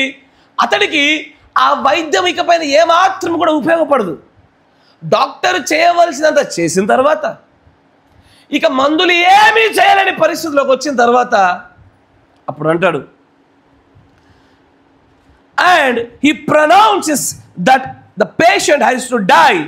అప్పుడు డాక్టర్ ఏమంటాడు? తను చేయగలిగినంత చేస్తాడు, మందులని ఇస్తాడు. చేయవలసిన వైద్యం అంతా అయిపోయిన తర్వాత లాస్ట్కి మేము చేయగలిగినంత చేసామండి, ఇక పేషెంట్ చనిపోవాల్సిందే, మీరు చూసుకోవాలనుకుంటే కనుక మీ దూరబంధువులందరినీ పిలిపించుకొని చివరి చూపు చూపించుకోండి అని చెప్తాడు డాక్టర్. మనుషుడైనటువంటి ఒక వైద్యులకు వారికి ఉన్న పరిమితులు అంతే. కానీ అప్పుడు I believe that patient has a right to come to the great physician. ఈ డాక్టర్ చనిపోతాడు అని చెప్పి చివరి చూపు చూసుకోమని చెప్తాడేమో, కానీ ఆ ప్రతి వ్యాధి కలిగినటువంటి రోగికి గొప్పదైన వైద్యుని దగ్గరికి, అంటే ఆ దేవుని యొద్దకు వచ్చి బాగుపడడం కోసము రావలసిన హక్కు ఉంది అంటున్నాడు ఆయన. తర్వాత చూడండి, and that's the type I pray for. అలాంటి దానికోసమే నేను ప్రార్థిస్తున్నాను. గాడ్స్ చిల్డ్రన్, దేవుని పిల్లలు, my friends and the doctor patients is what I come to pray for. అలాంటి వాళ్ళ కోసమే నేను ప్రార్థన చేయడానికి వచ్చా. వైద్యము చేత బాగు చేయబడే వారి కోసం నేను ప్రార్థన చేయడానికి రాలే. డాక్టర్లు సైతము చేతులెత్తేసినటువంటి వారి కోసం ప్రార్థన చేయడానికి వచ్చానంటున్నాడు ఆయన. తర్వాత చూడండి అంటాడు, ఇప్పుడు ఈ మాట జాగ్రత్త వినండి, కాల ప్రవక్త మాట్లాడినటువంటి అత్యంత, అయ్యా నా మాట జాగ్రత్త వినండి, ఒక మార్వలస్ స్టేట్మెంట్ అది. ఆయన ఏమంటాడు చూడండి, I don't only pray for it my self. నేను నా కోసం కూడా ప్రార్థన చేయట్లేదు అన్నాడా? వింటున్నారా? I don't pray for it my self. నా కోసం కూడా, ఆయనకు కూడా కడుపు నొప్పి ఉందన్న విషయం తెలుసా? కానీ తన కడుపు నొప్పి కోసం చేసుకున్న దానికంటే ఎక్కువగా ప్రజల కోసం ఎక్కువ చేసిండు ఆయన. అవునా? అందుకే ఆయన గొప్ప కార్యాలు చేయగలిగినాడు. తర్వాత అంటాడు మాట చూడండి, ఇప్పుడు చూడండి, I don't even credit the healings to my prayer. ఏంది? అసలు స్వస్థతలు పొందడానికి కలిగినటువంటి ఆ ఘనత, ఆ క్రెడిట్ అంతా నా ప్రార్థనలు కూడా నేను ఇచ్చుకోవట్లే. అయ్యో, మీరు ప్రార్థిస్తేనే కదా బాగుపడతామని 100,000 కిలోమీటర్ల నుంచి ప్రయాణం చేసి మీ దగ్గరకు వచ్చింది. అలాంటిది మీరంటారు నేను ప్రార్థన చేయడం వల్ల మీరు బాగుపడ్డారని అనట్లేదు, నా ప్రార్థన శక్తి నేను చెప్పుకోవట్లేదు. ఆయన ఏమంటాడు చూడండి, I credit the prayers of all the people that's in this audience that's praying at the same time for the people I am praying for. ఇక్కడ నిలబడే ఈ రోగుల కోసము నేను ప్రార్థించుచుండగా నా ప్రార్థన వీళ్ళు బాగుపడ్డారని చెప్పట్లే. ఇదే వ్యక్తుల కొరకు నేను ప్రార్థించుచుండగా అదే సమయంలో ఇదిగో ఇక్కడ నిలబడినటువంటి ఈ సమూహం అంతా ఏకీభవించి చేసిన మీ ప్రార్థనల వల్ల వీళ్ళు బాగుపడ్డారు అంటున్నాడు ఆయన. ప్రవక్త చేసినటువంటి ప్రార్థన వల్ల కూడా స్వస్థత కలిగిందని నేను ఒప్పుకున్నాను అంటలేడు ఆయన. జెమిమా దగ్గర గుర్తుందా మీకు? జెమిమా సమయంలో ఏరోప్లేన్ నుంచి దిగి వచ్చిన తర్వాత ఆయన ప్రార్థన చేయడానికి సంకుచిస్తూ ఉన్నాడు. వెనక ముందు అవుతున్నప్పుడు ఆయన జరుగుతున్న కార్యాలు గ్రహించడంలో కొంత సమయం పడుతున్నప్పుడు ముందు ఆ సహోదరికి ముందు నువ్వే ప్రార్థన ప్రారంభించి సిస్టర్ అన్నాడు ఆయన. మీకు జ్ఞాపకం ఉన్నదా? That is a magic and that is a main principle in healing. అందుకే నేనేమంటానంటే ప్రార్థన అయిపోతే దగ్గరకు వచ్చి అందరూ నాతో ప్రార్థన చేయించుకుంటారు. నేను 100 సార్లు చెప్తా, నాకెందుకు వ్యక్తిగతంగా చెప్తున్నారు? ఉపవాస కూడిక పెట్టిన దాని కొరకు ముందుగా నువ్వు చెప్పినట్లయితే నాతో పాటు ఈ సమూహం అంతా చేస్తుంది కదా, నువ్వు బాగుపడి ఉండేవాడిగా. లేదు లేదు, పాస్టర్ చేసే ప్రార్థన గొప్ప ప్రార్థన నేను అన్నానా? లేఖనం చెప్పిందా? వర్తమానం అన్నదా? ఈ ఆలోచన నీలో ఎవడు పెట్టాడు? ఆ దైవ సేవకుడు కాబట్టి చేస్తే పోదు. దైవ సేవకుడు చేస్తే బాగుపడతారు, కానీ కేవలం దైవ సేవకుడు ఒంటరిగా చేసే ప్రార్థన కంటే సమూహంగా చేసే ప్రార్థన శక్తి చాలా గొప్పది. ఈ కాల ప్రవక్తే చెప్తున్నాడు ఆ మాట. లేదు లేదు, నేను ఒక్కరు చేస్తే బాగుపడతారు. నీ మూర్ఖత అంటే నువ్వు ఫీల్ అవుతావు అని చెప్పి అనట్లేదు, కానీ నీ మూర్ఖత. నువ్వు ఒక్కడివే, నీ ఒక్కదాన్నే మోకాళ్ళ నుండి చేసే ప్రార్థన గొప్పది, దేవుడు వింటాడు చేస్తాడు అని నువ్వు అనుకుంటే ఈ కాల ప్రవక్త కన్నా నువ్వు హెచ్చించుకున్నదానవు, హెచ్చించుకున్న వాడవు అంటాడు. అసలు స్వస్థతలకి నా ప్రార్థన కారణమని నేనే అనుకోవట్లేదు, మరి నువ్వెవడు అనుకోవడానికి? ఆయన ఏమంటాడు తెలుసా? లాస్ట్లో అంటాడు, ఇట్స్ టుగెదర్ వి స్టాండ్. అందరము కలిసి మనం నిలబడుట వలన ఈ స్వస్థతలు జరుగుతున్నాయి అన్నాడు ఆయన. అందుకే నేనే నమ్ముతానంటే ఈ సంఘము సమూహంగా కాపరితో పాటుగా అందరూ కలిసి ఏకీభవించి ఒకే సమయంలో చేసిన ఆ ప్రార్థన గురించి దేవుడు ఏమన్నాడు తెలుసా? భూమి మీద ఏ ఇద్దరి ప్రార్థన ఏకీభవించే వింటానని చెప్పాడు ఆయన. ఇద్దరు వ్యక్తులు ఏకీభవించిన ప్రార్థన వింటానన్నాడు. ఒక సంఘం అంతా సమూహం అంతా యేసు ప్రభు యొక్క రక్తంలో కడగబడినప్పుడు ఏకీభవించిన ఆ ప్రార్థన, ఏక సమయంలో వచ్చిన ఆ ప్రార్థన ఎలా ఉండాలా? దాని ఫలాలు ఎలా ఉండాలా? ప్రవక్తలు సైతము ఆ యొక్క ప్రార్థన, వారి ప్రార్థన వల్ల కాలేదన్న కార్యాలు సంఘం వల్ల జరుగుతున్నాయని చెప్తుంటే, అయినా సరే ప్రార్థనలు స్వస్థతల కోసం పెట్టుకోలేరు చాలామంది. ఉపవాస ప్రార్థన లేని సంఘాలు ఉన్నాయి. కొంతమంది తెలిసి పెట్టుకోలే, కొంతమంది తెలియక పెట్టుకోలే. ఉపవాస ప్రార్థనలో సంఘమంతా కూడి చేసేటువంటి ఆ ప్రార్థన, అది స్వస్థతేనను అది ఏదైనా సరే జరగక మానదు. నమ్మికున్నదా? మీకు విశ్వాసం ఉన్నదా? కానీ చాలామందికి ఇలాంటి ప్రార్థనలు అంటే నిర్లక్ష్యాలు ఎక్కువ. ఎక్కడైతే గొప్పదైన శక్తి ప్రవక్త తన యొక్క వ్యక్తిగతమైన ప్రార్థన కంటే మించిన శక్తి దాచి ఉంటాడని చెప్తున్నాడో ఆ స్థలంలోనికే అందరు రారు ప్రార్థనలకి. అలా పనులు గుర్తొస్తాయి. ఏ పనిలో నుంచి అయితే లాభం రాశించి అప్పులు తీర్చుకుందాం అనుకుంటారో ఆ పనికి వెళ్తారు, కానీ ఆ అప్పు తీరదు. నా మాట వింటున్నారా? దేన్ని తీర్చుకుందామనో దేవుడి కంటే అధికమైన ప్రాధాన్యత వేరే దానికి ఇచ్చారో ఆ పని జరగదు. అక్కడ ఆ పని జరగదు. ఎందుకంటే నీవు నిజంగా దేవుడు ఏర్పాటు చేసిన స్థలానికి నువ్వు రాలే. దేవుడు ఏర్పాటు చేసుకున్న స్థలం ఏదయ్యా? ఫెయిత్. అక్కడే నువ్వు నిలబడలేదే. ఇంక నువ్వు ఎక్కడెక్కడికో పని చేయడం, ఎక్కడెక్కడికో వెళ్ళి చేయడం వల్ల కుటుంబాలు బాగుపడతాయా? ఆర్థిక పరిస్థితులు బాగుపడతాయా? ఆరోగ్య పరిస్థితులు బాగుపడతాయా? ఆత్మీయత ఎదుగుతుందా? సంఘం అభివృద్ధి చెందుతుందా? No no no no. నువ్వు రావాల్సిన చోటికి రావాలి. నువ్వు కదలబడవలసిన చోటికి కదలబడాలా. కానీ దానికి మారుగా అందరికీ ఎట్లా ఉంటుందో చెప్పనా? నా మాట వినండి. ముఖ్యంగా పట్టుమని 10 వర్తమానాలు చదివి, మంచిగా వినండి నా మాట, సారథవాతికి అందగా తగులుతుంది. పట్టుమని 10 వర్తమానాలు చదివి 1-2 ఉపవాసాలు ఉండగానే ఇక వాళ్ళ ప్రార్థనలకు చాలా శక్తి ఉందని ప్రతి ఒక్కడు విశ్వసిస్తాడు. కరెక్టేనా? Yes sir? నో? నాకు తెలుసు, నేను కూడా ఒకప్పుడు విశ్వాసనేగా. నేను అనుకోలేదు అప్పుడు, అందుకే చెప్తున్నా. ప్రతి ఒక్కడి ఫీలింగ్ అదే. ఎదుటోడు ఆ తప్పు ఈ తప్పు చేశాడు, వాళ్ళ ప్రార్థన నా ప్రార్థన చెల్లుతుంది. నువ్వు అట్లా అనుకున్న క్షణాన్ని అసలు ఈ ప్రార్థన ఆయన యొక్క సముఖం దగ్గర రాలేదు. అసలు అక్కడనే నీ గర్వాన్ని బట్టి పక్కన పడేశాడు ఆయన. యూ ప్రౌడిష్ ప్రేయర్ఫుల్ పక్కన వెళ్ళా వినడు ఆయన. ఆయన దీనుల యొక్క ప్రార్థన వింటానన్నాడు, నీతిమంతుల ప్రార్థన వింటున్నాడు, మనపూర్వకంగా చేసే ప్రార్థన వింటాడు. అంతేగాని గర్వంతుల ప్రార్థన, నా ప్రార్థన దేవుడు వింటాడు. బైబిల్లో మనం చాలాసార్లు చూసాం. మనం పాపి యొక్క ప్రార్థనకి సుంకరి ప్రార్థన చూసాం. అసలు నీ దగ్గరకు వచ్చి ప్రార్థించడానికి కూడా నేను అర్హుని కాదు ప్రభువా. నీకు నేను మొక్కి నీకు ప్రార్థించి నీ ఎదుట నిలబడ్డానికి కూడా నేను అర్హుని కాదు ప్రభువా. అలాంటి దీనత్వంలో ఉన్నటువంటి వాడి ప్రార్థన చెల్లుబాటు అయింది. కానీ నేను భక్తి చేశా, నేను చదివా, ఇది చేశా, అది చేశా, ఉపవాసాలు చేశా, దశమగలుగా వచ్చా, నీ ప్రార్థన దేవుడు చెప్పినట్ల. ఆయన కోరుకునేది హృదయాన్నేనయ్యా. నిజంగానే హృదయాన్ని కోరుకుంటాడు.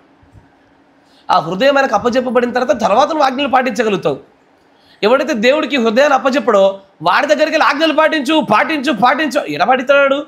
వాడు మొదట వాడి హృదయాన్ని ఇవ్వాలిగా దేవుడికి. అంతేనా? చాలామంది చూస్తూ ఉంటారు, ఈ వర్తమానంలోకి వచ్చిన వెంటనే కొత్తగా వచ్చే వాళ్ళ పైన రాగానే ప్రార్థన చేస్తుంటే ముఖాల మీగలు ముసుగు తీసేస్తారు, గుంజుతారు. నా మాట వింటున్నారా? అరే మొదటగా వాళ్ళ హృదయాన్ని ప్రభుకి అప్పచెప్పనియండి అయ్యా.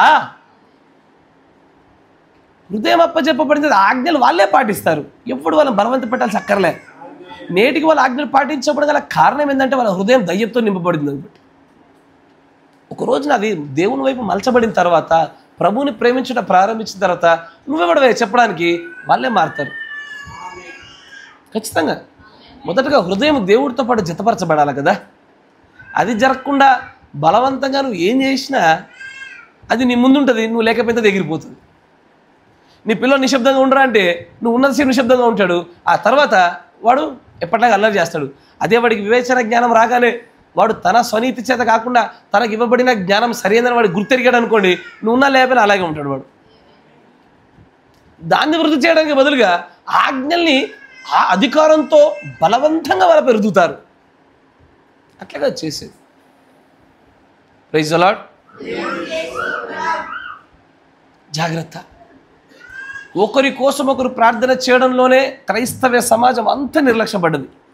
అది ఈ సంఘము ఆ సంఘము, ఈ విశ్వాస ఆ విశ్వాసం, ఏది లేదు తేడా. అందరూ విఫలమైపోయినారు. ఇక్కడ సంఘంలో అందరి గురించి ప్రార్థన ఎక్కువ చేసేది ప్రతి సంఘంలో ఆ కాపరొక్కడే. ఇక్కడని చెప్పట్లేదు, ప్రతి చోట అత్యధికమైనటువంటి శాతంలో మెజారిటీలో సంఘం అంతటితో పోలిస్తే ఆ కాపరొక్కడే సంఘం అంతటిని గురించి ప్రార్థన ఎక్కువగా చేస్తాడు. మిగిలిన విశ్వాసం ఎవ్వడు చేయడు. అది ఎప్పుడో ఎవరో ఒకరు ప్రత్యేకంగా వచ్చి, ఆ బ్రదర్ నాకు సమస్య ఉంది, నా గురించి ప్రార్థన చేయండి అని 1-2 మార్లు చెప్తే తప్ప జ్ఞాపకం చేసుకోరు ఈ రోజులలో. అందుకే నీ కుటుంబం అట్ట తగలడింది. అందుకే మన భక్తి అక్కడికి ఆగిపోయి కామ పెట్టబడింది. ఇంక జరుగుతలే ముందుకు. ఇంకా మనం ముందుకు ఎదగకపోవడానికి సాగకపోవడం గల కారణం నువ్వు కొలిచిన తీరు, నువ్వు ప్రేమించిన తీరుని బట్టి నువ్వు ప్రేమించబడుతున్నావు, నువ్వు కొరవబడుతున్నావు. అక్కడే ఆగిపోయింది నీ భక్తి అంతా. ఎదుటోడిని ప్రేమించి చూడు, ఎదుటోడిని బలపరిచి చూడు, ఎదుటోడి భారం మోసి చూడు. నీ భారాలు ఆయన మోయాడా? ఆయన భారాలు మోస్తున్నప్పుడే నేను చాలాసార్లు అనుకుంటాను తెలుసా, ఎందుకంటే నా తల్లిదండ్రులకి రక్షించబడకపోవడాన్ని బట్టి నేను అనుకుంటాను, ప్రభువా నీ పిల్లల్ని ప్రేమిస్తున్నాను, నీ కుటుంబాన్ని ప్రేమిస్తున్నాను, నా కుటుంబం పట్ల కూడా కనికరం చూపు ప్రభు అంటాను. నేను ఎప్పుడు కూడా నేను బలంగా నమ్మేది అదొకటే. నేను చాలా దూరంగా ఉన్నాను, వాళ్ళకి రెగ్యులర్ కలిసేది లేదు. 2 సంవత్సరాలు ఒకసారి పోయొచ్చా. నేను అదే నమ్ముతాను. ఆయన కుటుంబాన్ని నేను చక్కగా ప్రేమించి చాలా చక్కగా కాపాడుతున్నంతసేపు నా కుటుంబాన్ని కాపాడుతాడు ఆయన. ప్రత్యేకంగా ఆయన అడగవలసిన అవసరం లేదు. నేను ఏ కొలతలో కొలుస్తానో మిమ్మల్ని, అదే కొలతలో వాళ్ళు కొలవబడతారు. ఎట్లా మిమ్మల్ని ప్రేమిస్తారో ఆయన వారిని అట్లాగే ప్రేమిస్తాడు. అందుకే వారు ఇంకా ఆరోగ్యంగా ఉన్నారు దూరంగా ఉన్నప్పటికీ. నా నమ్మకం అది, లేఖన ప్రకారం నా విశ్వాసం అది. నీవు కొలత చొప్పున కొలవబడతావు, నువ్వు ప్రేమించు ప్రేమ చొప్పున నువ్వు ప్రేమించబడతావు. అయ్యా ఇది ఖచ్చితమైన బైబిల్ సూత్రాలు. నీవు ఎదుటోడు ఏమైనా పర్వాలేదు, వాడి గురించి ప్రార్థన చేయను, వాడి గురించి పట్టించుకోను, వాడి భారాలు మోయను, వాడి గురించి ఏ క్షమకు సమాధానం కనుక్కోను. ఒక్కొక్కసారి నాకు హార్మోన్లో కొంతమంది సహోదరులు చెప్పినారు, మన సహోదరులు సండేనయ్యా కలిసేది, తర్వాత వాళ్ళు ఒక్కడు ప్రార్థన చేయట్లేదయ్యా అన్నాడు ఆయన. ఒక్కడు ఫోన్ కూడా చేయట్లేదా అన్నారు. వాస్తవమే, అటు వెళ్తేనే మనం మాట్లాడడం. కానీ ఎప్పుడైనా సరే పనికి మాల ఫోన్లు పట్టుకొని మన యూట్యూబ్ షార్ట్లు చూస్తాం. కానీ ఖాళీగా ఉన్నప్పుడు నీ సహోదరుడితో మాట్లాడి ఎలా ఉన్నాడో కనుక్కొని బలహీనంగా ఉంటే ప్రార్థన చేద్దాము, ఆనందపడుతుంటే వాడు ఆనందం మనం కూడా పాల్పొమ్ములు పొందుకుందాము, మనం కూడా దేవునికి స్తోత్రాలు చెప్దామని ఆ స్నేహపూరితమైన బంధం ఇంతవరకు సంఘంలో కలగలే. ఎప్పుడు స్వార్థం స్వార్థం స్వార్థం. నేను నా కుటుంబం నా పని, నేను నా కుటుంబం నా పని, నేను నా కుటుంబం నా పని, అంతే. అక్కడితో నిలిచిపోయిన మన ప్రేమలు. అందుకే మన భక్తి కూడా అక్కడితో ఆగిపోయింది. We are not exceeding, we are not progressing in our spirituality. మన ఆత్మీయతలు మనం ఎదగకపోవడం గల కారణాలు అక్కడ వచ్చి పడ్డాయి. ఎదగాల్సిన చోట అక్కడే. నీవు ప్రార్థన చేసుడు యోబులాగా నువ్వు యొక్క పరిస్థితి మారకపోతే అడగవయ్యా. ఎందుకంటే లేఖనంలో చెప్తున్నాను నీకు. యోబు తన స్నేహితులకు ప్రార్థన చేయగానే తన ఆస్తి అంతయు కూడా తన యొక్క ఆశీర్వాదాలు, ఒకప్పుడున్న ఆశీర్వాదాల కన్నా 2 ఆశీర్వాదాలు వచ్చాయి. మార్చుకోవాలనుకుంటున్నావు కుటుంబ పరిస్థితి, మార్చుకోవాలనుకుంటున్నావు నీ యొక్క కుటుంబ పరిస్థితి, ఆర్థిక పరిస్థితి, నీ ఆరోగ్య పరిస్థితి, ప్రేమించడం మొదలుపెట్టు. ఎదుటోని గురించి మొట్టమొదటిగా అధికంగా నీకంటే ఎక్కువగా ప్రార్థించడం మొదలుపెట్టు. అది చెయ్యనంత మట్టు వరకు నీ ఇంట్లో ఒక్క రక్షణను చూడలేవు, నీ ఒంట్లో ఒక స్వస్థతను చూడలేవు, ఒక్క పైసా అప్పు తీర్చలేవు నువ్వు. జరగదు. ఆయన అంటున్నాడు దేవుడు ఒకటే మాట, నీవు నీ సహోదరుని క్షమించి భారం మోసి వాడిని ప్రేమించి వాని గురించి ప్రార్థించిన రీతిగానే యేసుప్రభు కూడా మన కోసం ప్రార్థన చేస్తున్నాడా? ఇంటర్సెసరీ ప్రేయర్స్ చేస్తాడు ఆయన. మధ్యవర్తి, దేవుడికి నరులకు మధ్యవర్తి ఒక్కడే, దేవుడు ఒక్కడే. ఆయన మధ్యవర్తిగా ఉన్నట్టే, మధ్యవర్తితో ప్రార్థన చేస్తున్నట్టే కదయ్యా. నీకోసం నా కోసం ఆయన మధ్యవర్తి ప్రార్థన ఎందుకు చేయాలా? నువ్వు ఇతరుడి గురించి చేయకపోతే, నీవు నీ సాటి సహోదరుని గురించి, నీ సంఘం గురించి, నీ కాపరి గురించి నువ్వు చేయాలంత మటు వరకు మధ్యవర్తి అయిన యేసు నీ కోసం ఎందుకు ప్రార్థన చేయాలి? అత్యున్నతమైన సింహాసనం ఎదుటగా చేయడాయన. నువ్వు ఇంకా క్రీస్తులో కొత్తగా వచ్చావా? ఇప్పుడే నీకు అన్ని పాలతో నేర్పించడానికి చేయడైనా. నేను మళ్ళీ చెప్తున్నా సంగమా, మనం ఎదగకపోవడానికి గల కారణము దయ్యం మీద పడేయకండి, సాతాను మీద పడేయకండి, మన బలహీనతలతోనే. మనం ఇంకా దేవునిలో వాక్యంలో తెలుసుకోవలసినవి తెలుసుకోకుండా తెలిసినా నిర్లక్ష్యం చేయటం వలననే మనం ఎదగలేదయ్యా. ఎదుటోని ప్రేమించి చూడు, ఎదుటోడి బాధ నీ బాధ అనుకొని చూడు, ఎదుటోడి కష్టాన్ని నీ కష్టం అనుకో, ఎదుటోడి సంతోషాన్ని సంతోషం అనుకో, ఎదుటోడి ఆత్మీయతలు నీ ఆత్మీయతలుగా నువ్వు పెట్టుకొని చూడు. అప్పుడు నిన్ను అలాగే ప్రేమిస్తాడు కదా ప్రభు. ఎవడయ్యా నీ ఆశీర్వాదాలు ఆపేది? నీవు ఆజ్ఞలు పాటించకపోవటం వల్లే కదా, నీకు ప్రత్యక్షత లోపం వల్లే కదా నువ్వు ఇంతవరకు నిలిచి ఉన్నది అక్కడ. కానీ ఇప్పుడు నీకు దేవుడు బయలుపరుస్తున్నాడంటే ఇక నుంచి నీ గురించి కంటే ఎక్కువగా నువ్వు ఎవరి గురించి ప్రార్థన చేయాలా? ఇదివరకు కూడా చెప్పాను. దేవుడు వర్తమానికుడు గుండా అంటాడు, నువ్వు అధికంగా ప్రార్థన చేయాల్సింది మొదటగా నీ సంఘాన్ని గురించి, తర్వాత నీ కాపరిని గురించి, తర్వాత నీ కుటుంబం గురించి, తర్వాత లాస్ట్లో నీ గురించి అన్నాడు ఆయన. చివరిలో నీ గురించి చేసుకోవాలా, చిట్ట చివరిలో. అంటే మళ్ళీ ఇప్పుడు మొదలుపెట్టిన అరగంట తర్వాత నాకు నిద్ర వస్తుంది, ముందు నా గురించి చేసుకుంటా. అంతేనా? ప్రార్థనలు కూడా పిసినారులు ఉన్నారంటే నిజంగా ఈ వర్తమాన అంశం పేరు మార్చాలా, ప్రార్థన పిసినారులు అని పెట్టాలా. ఏంటది? ప్రార్థన పిసినారులు అని పెడదాము, ఇది ఉపాంశము. జాగ్రత్త. ఆయన అదే అంటాడు అక్కడ. ఆయన ఏమన్నాడు? I don't credit my healings to my prayer, I don't even pray for it my self. అసలు నా కోసం కూడా నేను ప్రార్థన చేయను. నేను మాట చెప్పను నీకు, అయ్యా నీ సాటి సహోదరులు అనారోగ్యంతో ఉన్నారని నీకు తెలిసినప్పుడు వాళ్ళ యొక్క స్వస్థత కోసం నువ్వు అధికంగా ప్రార్థన చేయి, నీకున్న రోగం కూడా ఎగిరిపోతుంది. అసలు దాని గురించి నువ్వు ప్రార్థన చేసి అక్కర్లే. Since you measured your brother in a level, I'm measuring you with the same scale. నువ్వు నీ సాటి సహోదరుని ఎంతగా ప్రేమించి కొలిచావో అట్లాగే నేను కొలుస్తున్నాను. You don't need to even pray for yourself. ప్రభు నా ఆర్థిక పరిస్థితి బాగుపరచు, నా కుటుంబ పరిస్థితి బాగుపరచు, నా ఆత్మీయతను ఎదిగించు. నీ గురించి నువ్వు ప్రార్థన చేసుకోవాల్సిన అవసరం లేదు. దేవుడు నీ గురించి నువ్వు ప్రార్థన చేసుకోవడం ముందే అన్నీ తెలుసు ఆయనకి. నువ్వేమడుగుతావో కూడా.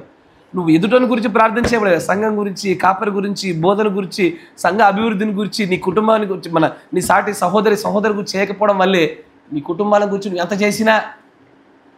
ఒకసారి ఆలోచించండి అయ్యా, ఒక మాట చెప్తున్నా. Praise the lord. మీ అందరి కుటుంబాల్లో రక్షించబడడం వాళ్ళు ఇంకా చాలామంది ఉన్నారు. Yes sir? సంఘానికి కొంతమంది ఈ వర్తమానాన్ని అంగీకరించి కొంతమంది వస్తూ పోతున్నారు. దేవుని యొక్క వాక్యాలు అంగీకరించినట్టు కొంతమంది వస్తూ పోతున్నారు. నిజం చెప్పండి, వాళ్ళ గురించి ఎంతమంది ప్రార్థన చేశారు? భారం కలిగి,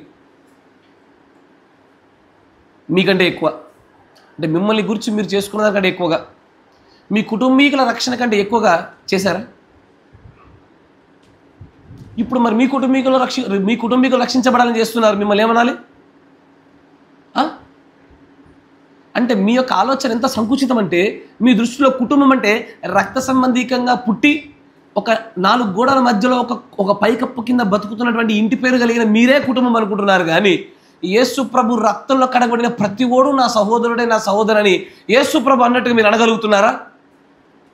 ఆయన తల్లితో అన్నాడు, ఆయన ఎవడు నా తల్లి, ఎవడు నా తండ్రి, మీరే నా అన్నదమ్ములు, మీరే నా అక్క చెల్లెలు అన్నాడు ఆయన. నువ్వు అన్నావు అట్లా? క్రియలో చూపించామా? మన ప్రార్థనలో చూపించామా? ఎందుకయ్యా మన కుటుంబాలు రక్షించబడాలి? మరి ఇప్పుడు మీరు, నేను అనే సార్వత్రిక సంఘం ఎవరు తెలియదు, అందరు ఎదగాల.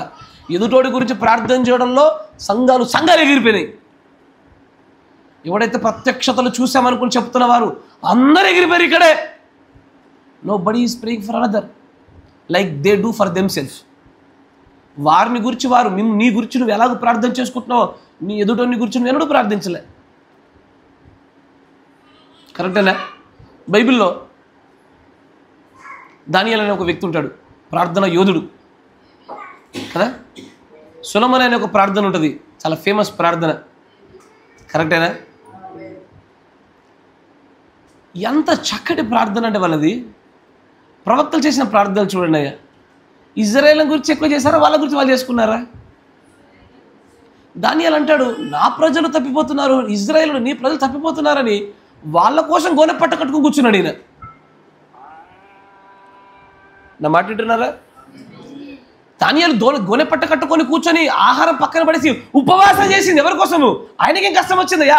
రాజుల గృహంలో కూర్చొని అధికారమైన స్థానంలో కూర్చొని ఏ కొదవ లేకుండా బతుకుతున్నాడు ఆయన. అడిగింది వచ్చేస్తుంది ఆయనకి. అయినా సరే ఉపవాసం చేశాడా?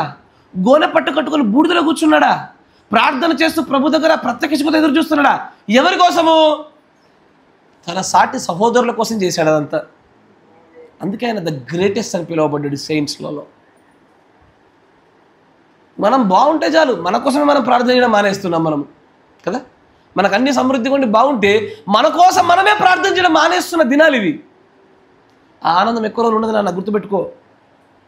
ఏ సమస్య లేదు, ఏ కష్టం లేదు, ఎవరి గురించి ప్రార్థన చేసిన అవసరం నాకు లేదు, నా గురించే నేను చేసుకోవాల్సిన అవసరం లేదు అనుకునేటువంటి గర్వంలో నువ్వు ఉన్నావేమో, జాగ్రత్త. అవి ఎక్కువ రోజులు నిలబడవు.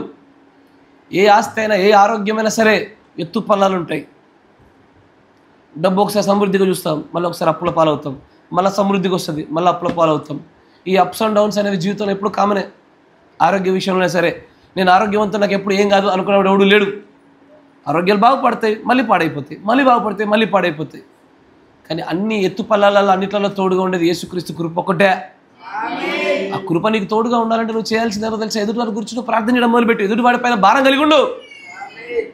ఎదుటి కోసం ప్రార్థించాం. సంఘ ప్రార్థనను మొదలుపెట్టి అందరి గురించి ప్రార్థన చేయండి అంటుంటే మొదటి ఇక్కడ ఒకరు ప్రార్థన మొదలుపెట్టగానే ఎన్నుకోవాలి, అందరూ నిద్రపోతారు. అందుకే నీ జీవితం, నీ ఆత్మీయతలో కూడా నువ్వు నిద్రపోయాను. నీ భక్తి, నీ కుటుంబంలో ఉన్న రక్షణ, మీ ఆత్మ ఎదుగుదల కూడా కుంటుపడిపోయి నిద్రపడిపోవడం గల కారణం ఏంటంటే అందరి గురించి ప్రార్థన చేయించుండగా నువ్వు పాలుపప్పులు పొందుకుండా పండావు చూడు. అదే నిద్ర నీ ఆత్మీయ జీవితంలో కూడా చూస్తున్నాను నేను. నీ కుటుంబాల్లో కూడా అదే చూస్తున్నాను నేను. బైబిల్ యొక్క లేఖనాల పద్ధతి కొలిచే విధానమే అది. నీవు ఎదుటివాని పట్ల ఏ శ్రద్ధను కలిగి, ఏ ప్రేమను కలిగి ఉండినావో నీ పట్ల కూడా ప్రభు అదే చూస్తున్నాడు ఆయన. Praise the Lord. చాలా జాగ్రత్తగా గమనించండి.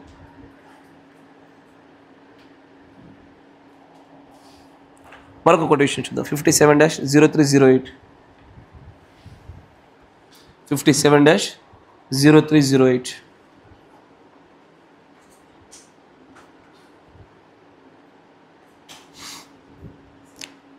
ద గుడ్ షెపర్డ్ ఆఫ్, చూసారా, గొర్రెలకు మంచి కాపరి అనే వర్తమానంలో 57-0308 దాంట్లో 9వ పేర.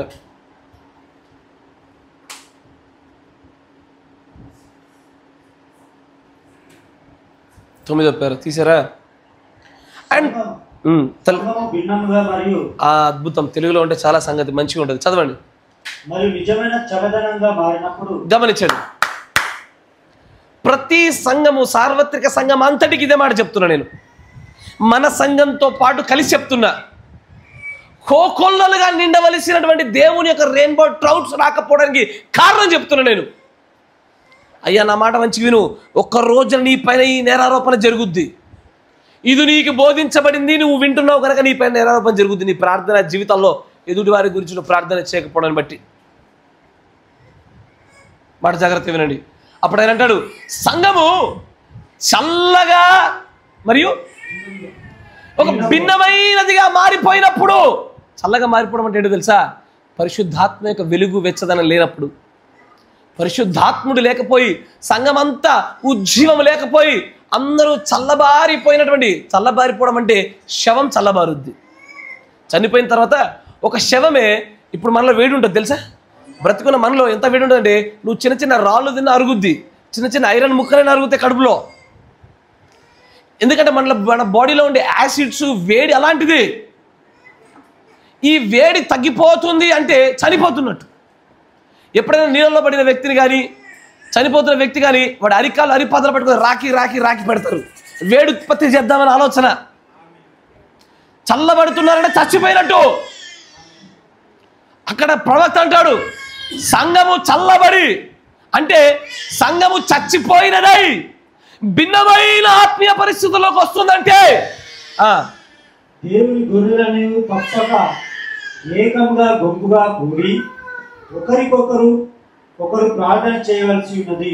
ఇప్పుడు చల్లటి కొండ లాంటి ప్రదేశాలలో విపరీతమైన మంచు, విపరీతమైన చలి ఉన్న చోట గొర్రెలు పెరుగుతున్న చోట గొర్రెలు తమంతట తామే ఉన్నిని కలిగి ఉంటాయి, వాటికి వాటి వెచ్చదనాన్ని కలిగి ఉంటాయి.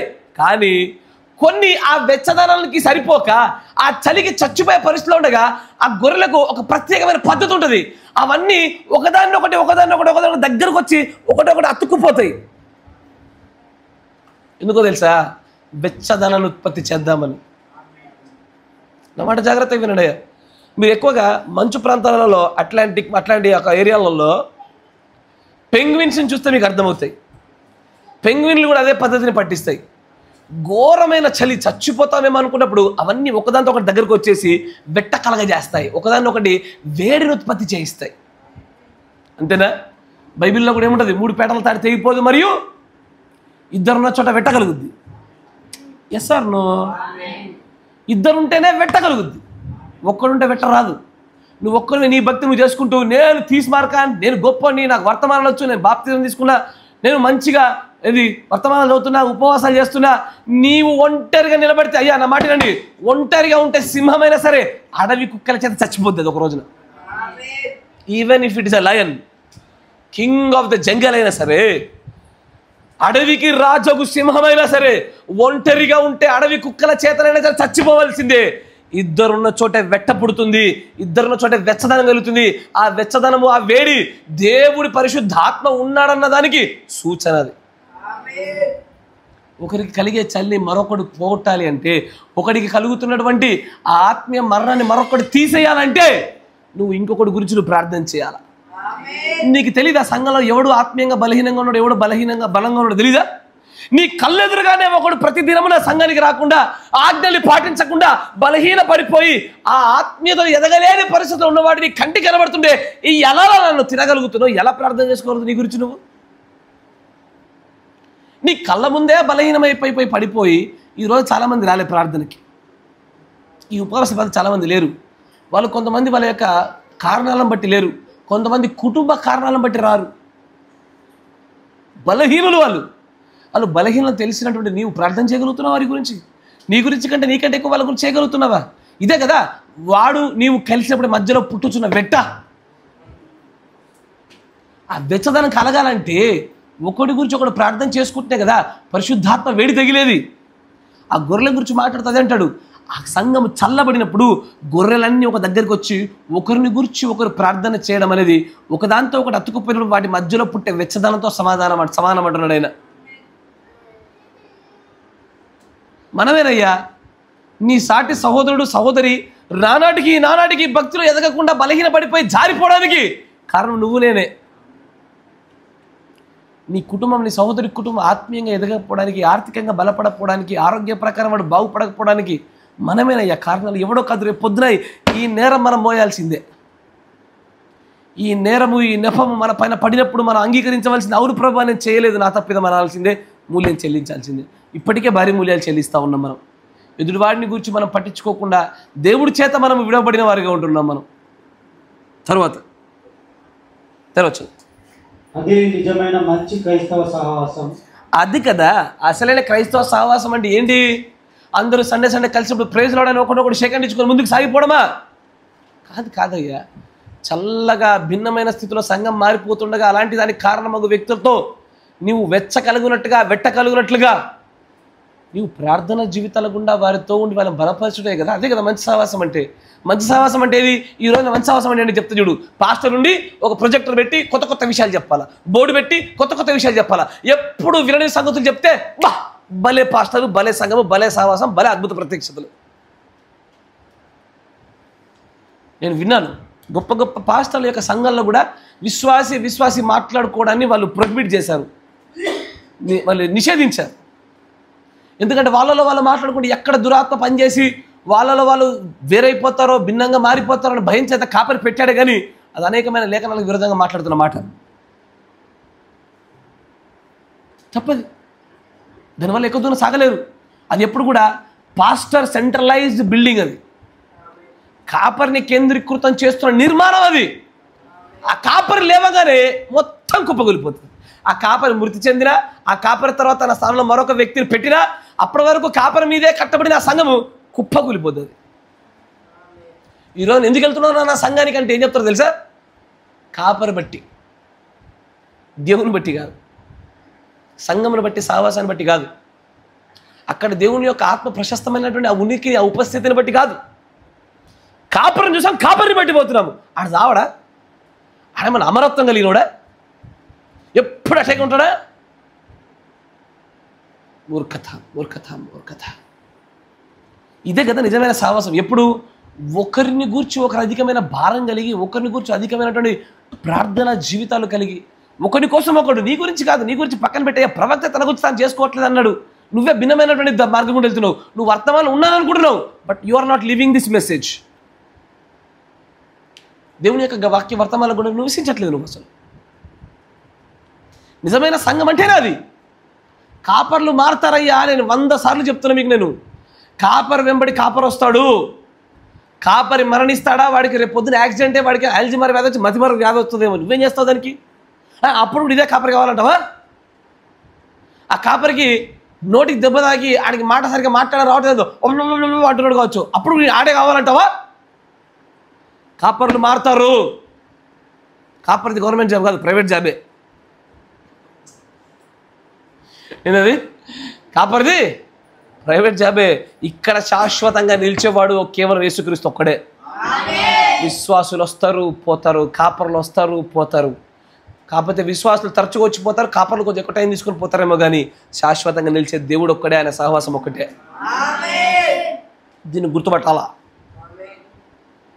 కాపర్ల పైన సంఘాలు కట్టబడకూడదు, డబ్బు పైన కట్టబడకూడదు. ప్రభు యొక్క లేఖనాల పైన, ప్రత్యక్షత పైన సంఘాలు కట్టాలా. మీరు ఒకరి కోసం ఒకరు ప్రార్థన చేయాలని బ్రతుకులు ఇవి క్రైస్తవ జీవితాలు ఇవి. You are not even suppose to call yourself as a Christian అంటాడు ఆయన. కాదు కాదు, తర్వాత చదువు, ఇంకొంచెం ముందుకు రండి.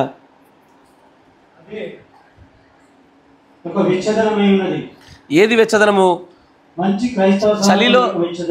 చలిలో ఉన్నటువంటి గొర్రెలు ఒకదానికొకటి దగ్గరకు వచ్చి ఎలాగో వెట్ట కలగ చేసుకుని వేడిని పుట్టిస్తాయో, మీరు ప్రార్థన జీవితాలలో, మేలు చేయడాలలో, భారాలు మోసుకోవడంలో, ప్రేమించుకోవట్లో ఒకడినొకడు దగ్గరకు వచ్చి ఉన్నప్పుడేనయ్యా అదే నిజమైన సహవాసము. అది లేకపోతే ఇది సహవాసమే కాదు, ఇక్కడ క్రీస్తు లేడు. ఏ సంఘమైనా సరే అది లేకపోతే సంఘం కాదు, దానిలో క్రీస్తు లేడు. అక్కడ కేవలం శబ్ద రూపంలోనే క్రీస్తు ప్రకటించబడుతున్నాడు, కానీ సహవాసంలోకి క్రీస్తు రాలే. ఇంకా ఎప్పుడైతే సంఘం అలాగూ నడుస్తుందో అదే నిజమైన సహవాసం, నిజమైన వెట్ట అది. తర్వాత దాని భావం ఎంతో అయినది. దావీదు తన మొదటి కీర్తనలో మాట్లాడి ఉన్నాడు. yes, పాపుల మార్గం నిలవక, అపహాసకులు కూర్చుని చోటును కూర్చుండక, యెహోవా ధర్మశాస్త్రమందు ఆనందించు దివారాత్రులు దాన్ని ధ్యానించువాడు ధన్యుడు. అతడు నీటి కాలంలో ఎవరైనా నాటబడిన వాడై ఆకువాడక తన కాలమందు ఫలమిచ్చు చెట్టు వలె ఉండును. అతడు చేయనదంతయు సఫలమగును. ఆగడాగడ చేయనదంతయు సఫలం కావాలంటే దాని ఏమన్నా ఇంగ్లీష్లో షెల్ ప్రాస్పర్. ఆర్థికంగాను, ఆరోగ్యంగాను, ఆత్మీయంగాను మీరు వృద్ధి చెందడానికి గురించి మాట్లాడుతున్నాడు ఆయన. మీ కాలంలో మీకు నియమించబడిన రీతిగా మీరు వృద్ధి చెందాలి అంటే ఒక్కటే మార్గం. ఒకరితో ఒకడు ప్రార్థనలో, ఒకరి గురించి ఒకరు ప్రార్థించడంలో, ఒకరి గురించి ఒకరు బరాలు మోసుకోవడంలో, ఒకరి కోసం ఒకరు ప్రేమించుకోవడంలో మీరు ఎంతగా ఉండాలంటే ఒకరితో ఒకరిలో వారి ఆత్మీయమైనటువంటి మరణం అనే చల్లదనం పోయి వెచ్చదనం కలిగే స్థాయిలో మీరు సహవాసాలు కలిగి ఉండినప్పుడు గొప్పదైనటువంటి శక్తి చూస్తాం మనం. అద్భుతమైన సహవాసాలు చూస్తాం మనం. నా మాట నమ్మండి అయ్యా, ఇలాగూ నడుచుకోవడం మొదలుపెట్టిన క్షణం మొదలుకొని ఈ సంఘంలో ఈ రూమ్ సరిపోదు, ఆ తర్వాత ఆ స్థలం కూడా సరిపోదు. నేను మళ్ళా చెప్తున్నా బ్రదర్, ఇంతవరకు ఎందుకు జరగలేదు అంటే మన మధ్యలోకి దేవుడు విశ్వాసాలే పంపలేదా? 100 మందిని పంపించాడు. నువ్వు ప్రేమించడంలో ఫెయిల్ అయ్యావు, వాళ్ళతో మాట్లాడాలో ఫెయిల్ అయ్యావు, వాళ్ళ భారాలు మోసుకోవడంలో ఫెయిల్ అయ్యావు. అసలు వాళ్ళని ఎవడో నాకు అవసరం లేనట్టు పక్కన పడేసి నీ ప్రార్థన, నీ జీవితము, నీ భక్తి చూసుకొని పోయావు. అందుకే ఎదగలే. ఇది నేను బాగుంటే చాలు, నా పిల్లలు బాగుంటే చాలు, నా కుటుంబం బాగుంటే చాలు, నా పని నేను చేసుకుంటే చాలు, ఇదే భక్తి అనుకున్నావు. కానీ ఒక రోజున ఈ నేరారోపణ పైన పడతాను తెలియదా నీకు? నీ గురించి నేను మధ్యవర్తితో ప్రార్థన చేశాను కదా, మరి నీవు నీ సహోదరుల గురించి నువ్వు చేశావా? ఏం చెప్తావు అప్పుడు? ఆ రోజున చేశాను ప్రభాకర్, నా గురించే నేను చేసుకున్నా, నా కుటుంబం గురించే చేసుకున్నా, నా ఆత్మీయత గురించి, నా డబ్బు గురించి, నా పని గురించే చేసుకున్నా. అందుకే కదా నువ్వు ఎదగలేదు. యోబుని చూడండి అయ్యా, 42వ అధ్యాయం 10వ వచనంలో అంటాడు ఆయన, యోబు తన యొక్క స్నేహితుల కోసం ప్రార్థన చేసిన వెంటనే యెహోవా అతనికి కలిగిన సమస్తాన్ని రెండింతలు చేశాడట. అరే రే, స్నేహితుల కోసం చేసిన ప్రార్థనలో, ఎదుటివాడి కోసం చేసిన ప్రార్థనలో, ఎదుటివాడి భారాన్ని మోసుకునేటువంటి ఆ క్రియలో ఇంత శక్తి దాగుందా? అందుకే నేను చెప్తున్నా కదా, మన కుటుంబాలు ఎదగకపోవడానికి, మన ఆత్మీయత ఎదగకపోవడానికి, ఆర్థికంగాను ఆరోగ్యంగాను మనం పూర్తి స్థాయిలో పడిపోవడం గల కారణాలు మన ఎదురువాడి పట్ల ప్రేమ కనపరచకపోవడమేనయ్యా. డబ్బుల పైన కట్టమయ్యా సంఘాలు, వాక్యం పైన కడతాయి సంఘాలు, వాక్యం పైన. ఇదే వాక్యం నువ్వు పాటించు చూడు, ఈ సంఘం క్రీస్తు యొక్క ప్రత్యక్షత పైన కట్టబడకపోతే చూడు, నువ్వు కట్టాలా? సంఘం యొక్క ఎదుగుదలలో కాపరి పని కాదా ఇది? కాపరి మరియు సంఘ సహవాసులు అందరూ కలిసి ఆయన ప్రణాళికలు నడుచుటే ఇది సంఘం ఎదిగేది, మీ కుటుంబాలు బాగుపడేవి. కాపరి ఒక్కటి నీకు తోడుగా ఉంటే నీ కుటుంబం బాగుపడుద్దా? సంఘం అంతా కదా నీకు తోడుగా ఉండాలా, అంతేనా? కాపరి ఒక్కడే తన దగ్గర ఉన్న 100 కుటుంబాలకు వాడు ఆర్థిక సహాయాన్ని, ఆత్మీయ సహాయాన్ని, అన్ని సహాయాలు చేస్తాడా? ఒక్కడు చేస్తాడా? మూర్ఖత, అసాధ్యమైన పని. సంఘం ఇట్ ఈస్ ద కాంగ్రిగేషన్. సంఘమే మనల్ని మార్చేది. సంఘమే మనల్ని అందరినీ కూడా ఒక నిజ సహవాసంలో ఉండి మనలో వెట్ట ఉన్నదా, క్రీస్తు యొక్క పరిశుద్ధాత్మ యొక్క వేడి ఉన్నదా చూపించేది సంఘమే. ఆ సహవాసమే కనపరుస్తుంది. అలాంటి ఒక సహవాసంలోకి మనం రావాలి. అలాంటి సహవాసం మనం అడుగు పెడదాం. మోకరించండి, ప్రార్థన చేసుకుందాం. మిగతా విషయాలు మన మధ్యాహ్న కాల సమయంలో మాట్లాడుకుందాం. మన మధ్యలో ఉన్న సహోదరులు పీటర్ బ్రదర్ గారు ప్రార్థన చేస్తారు.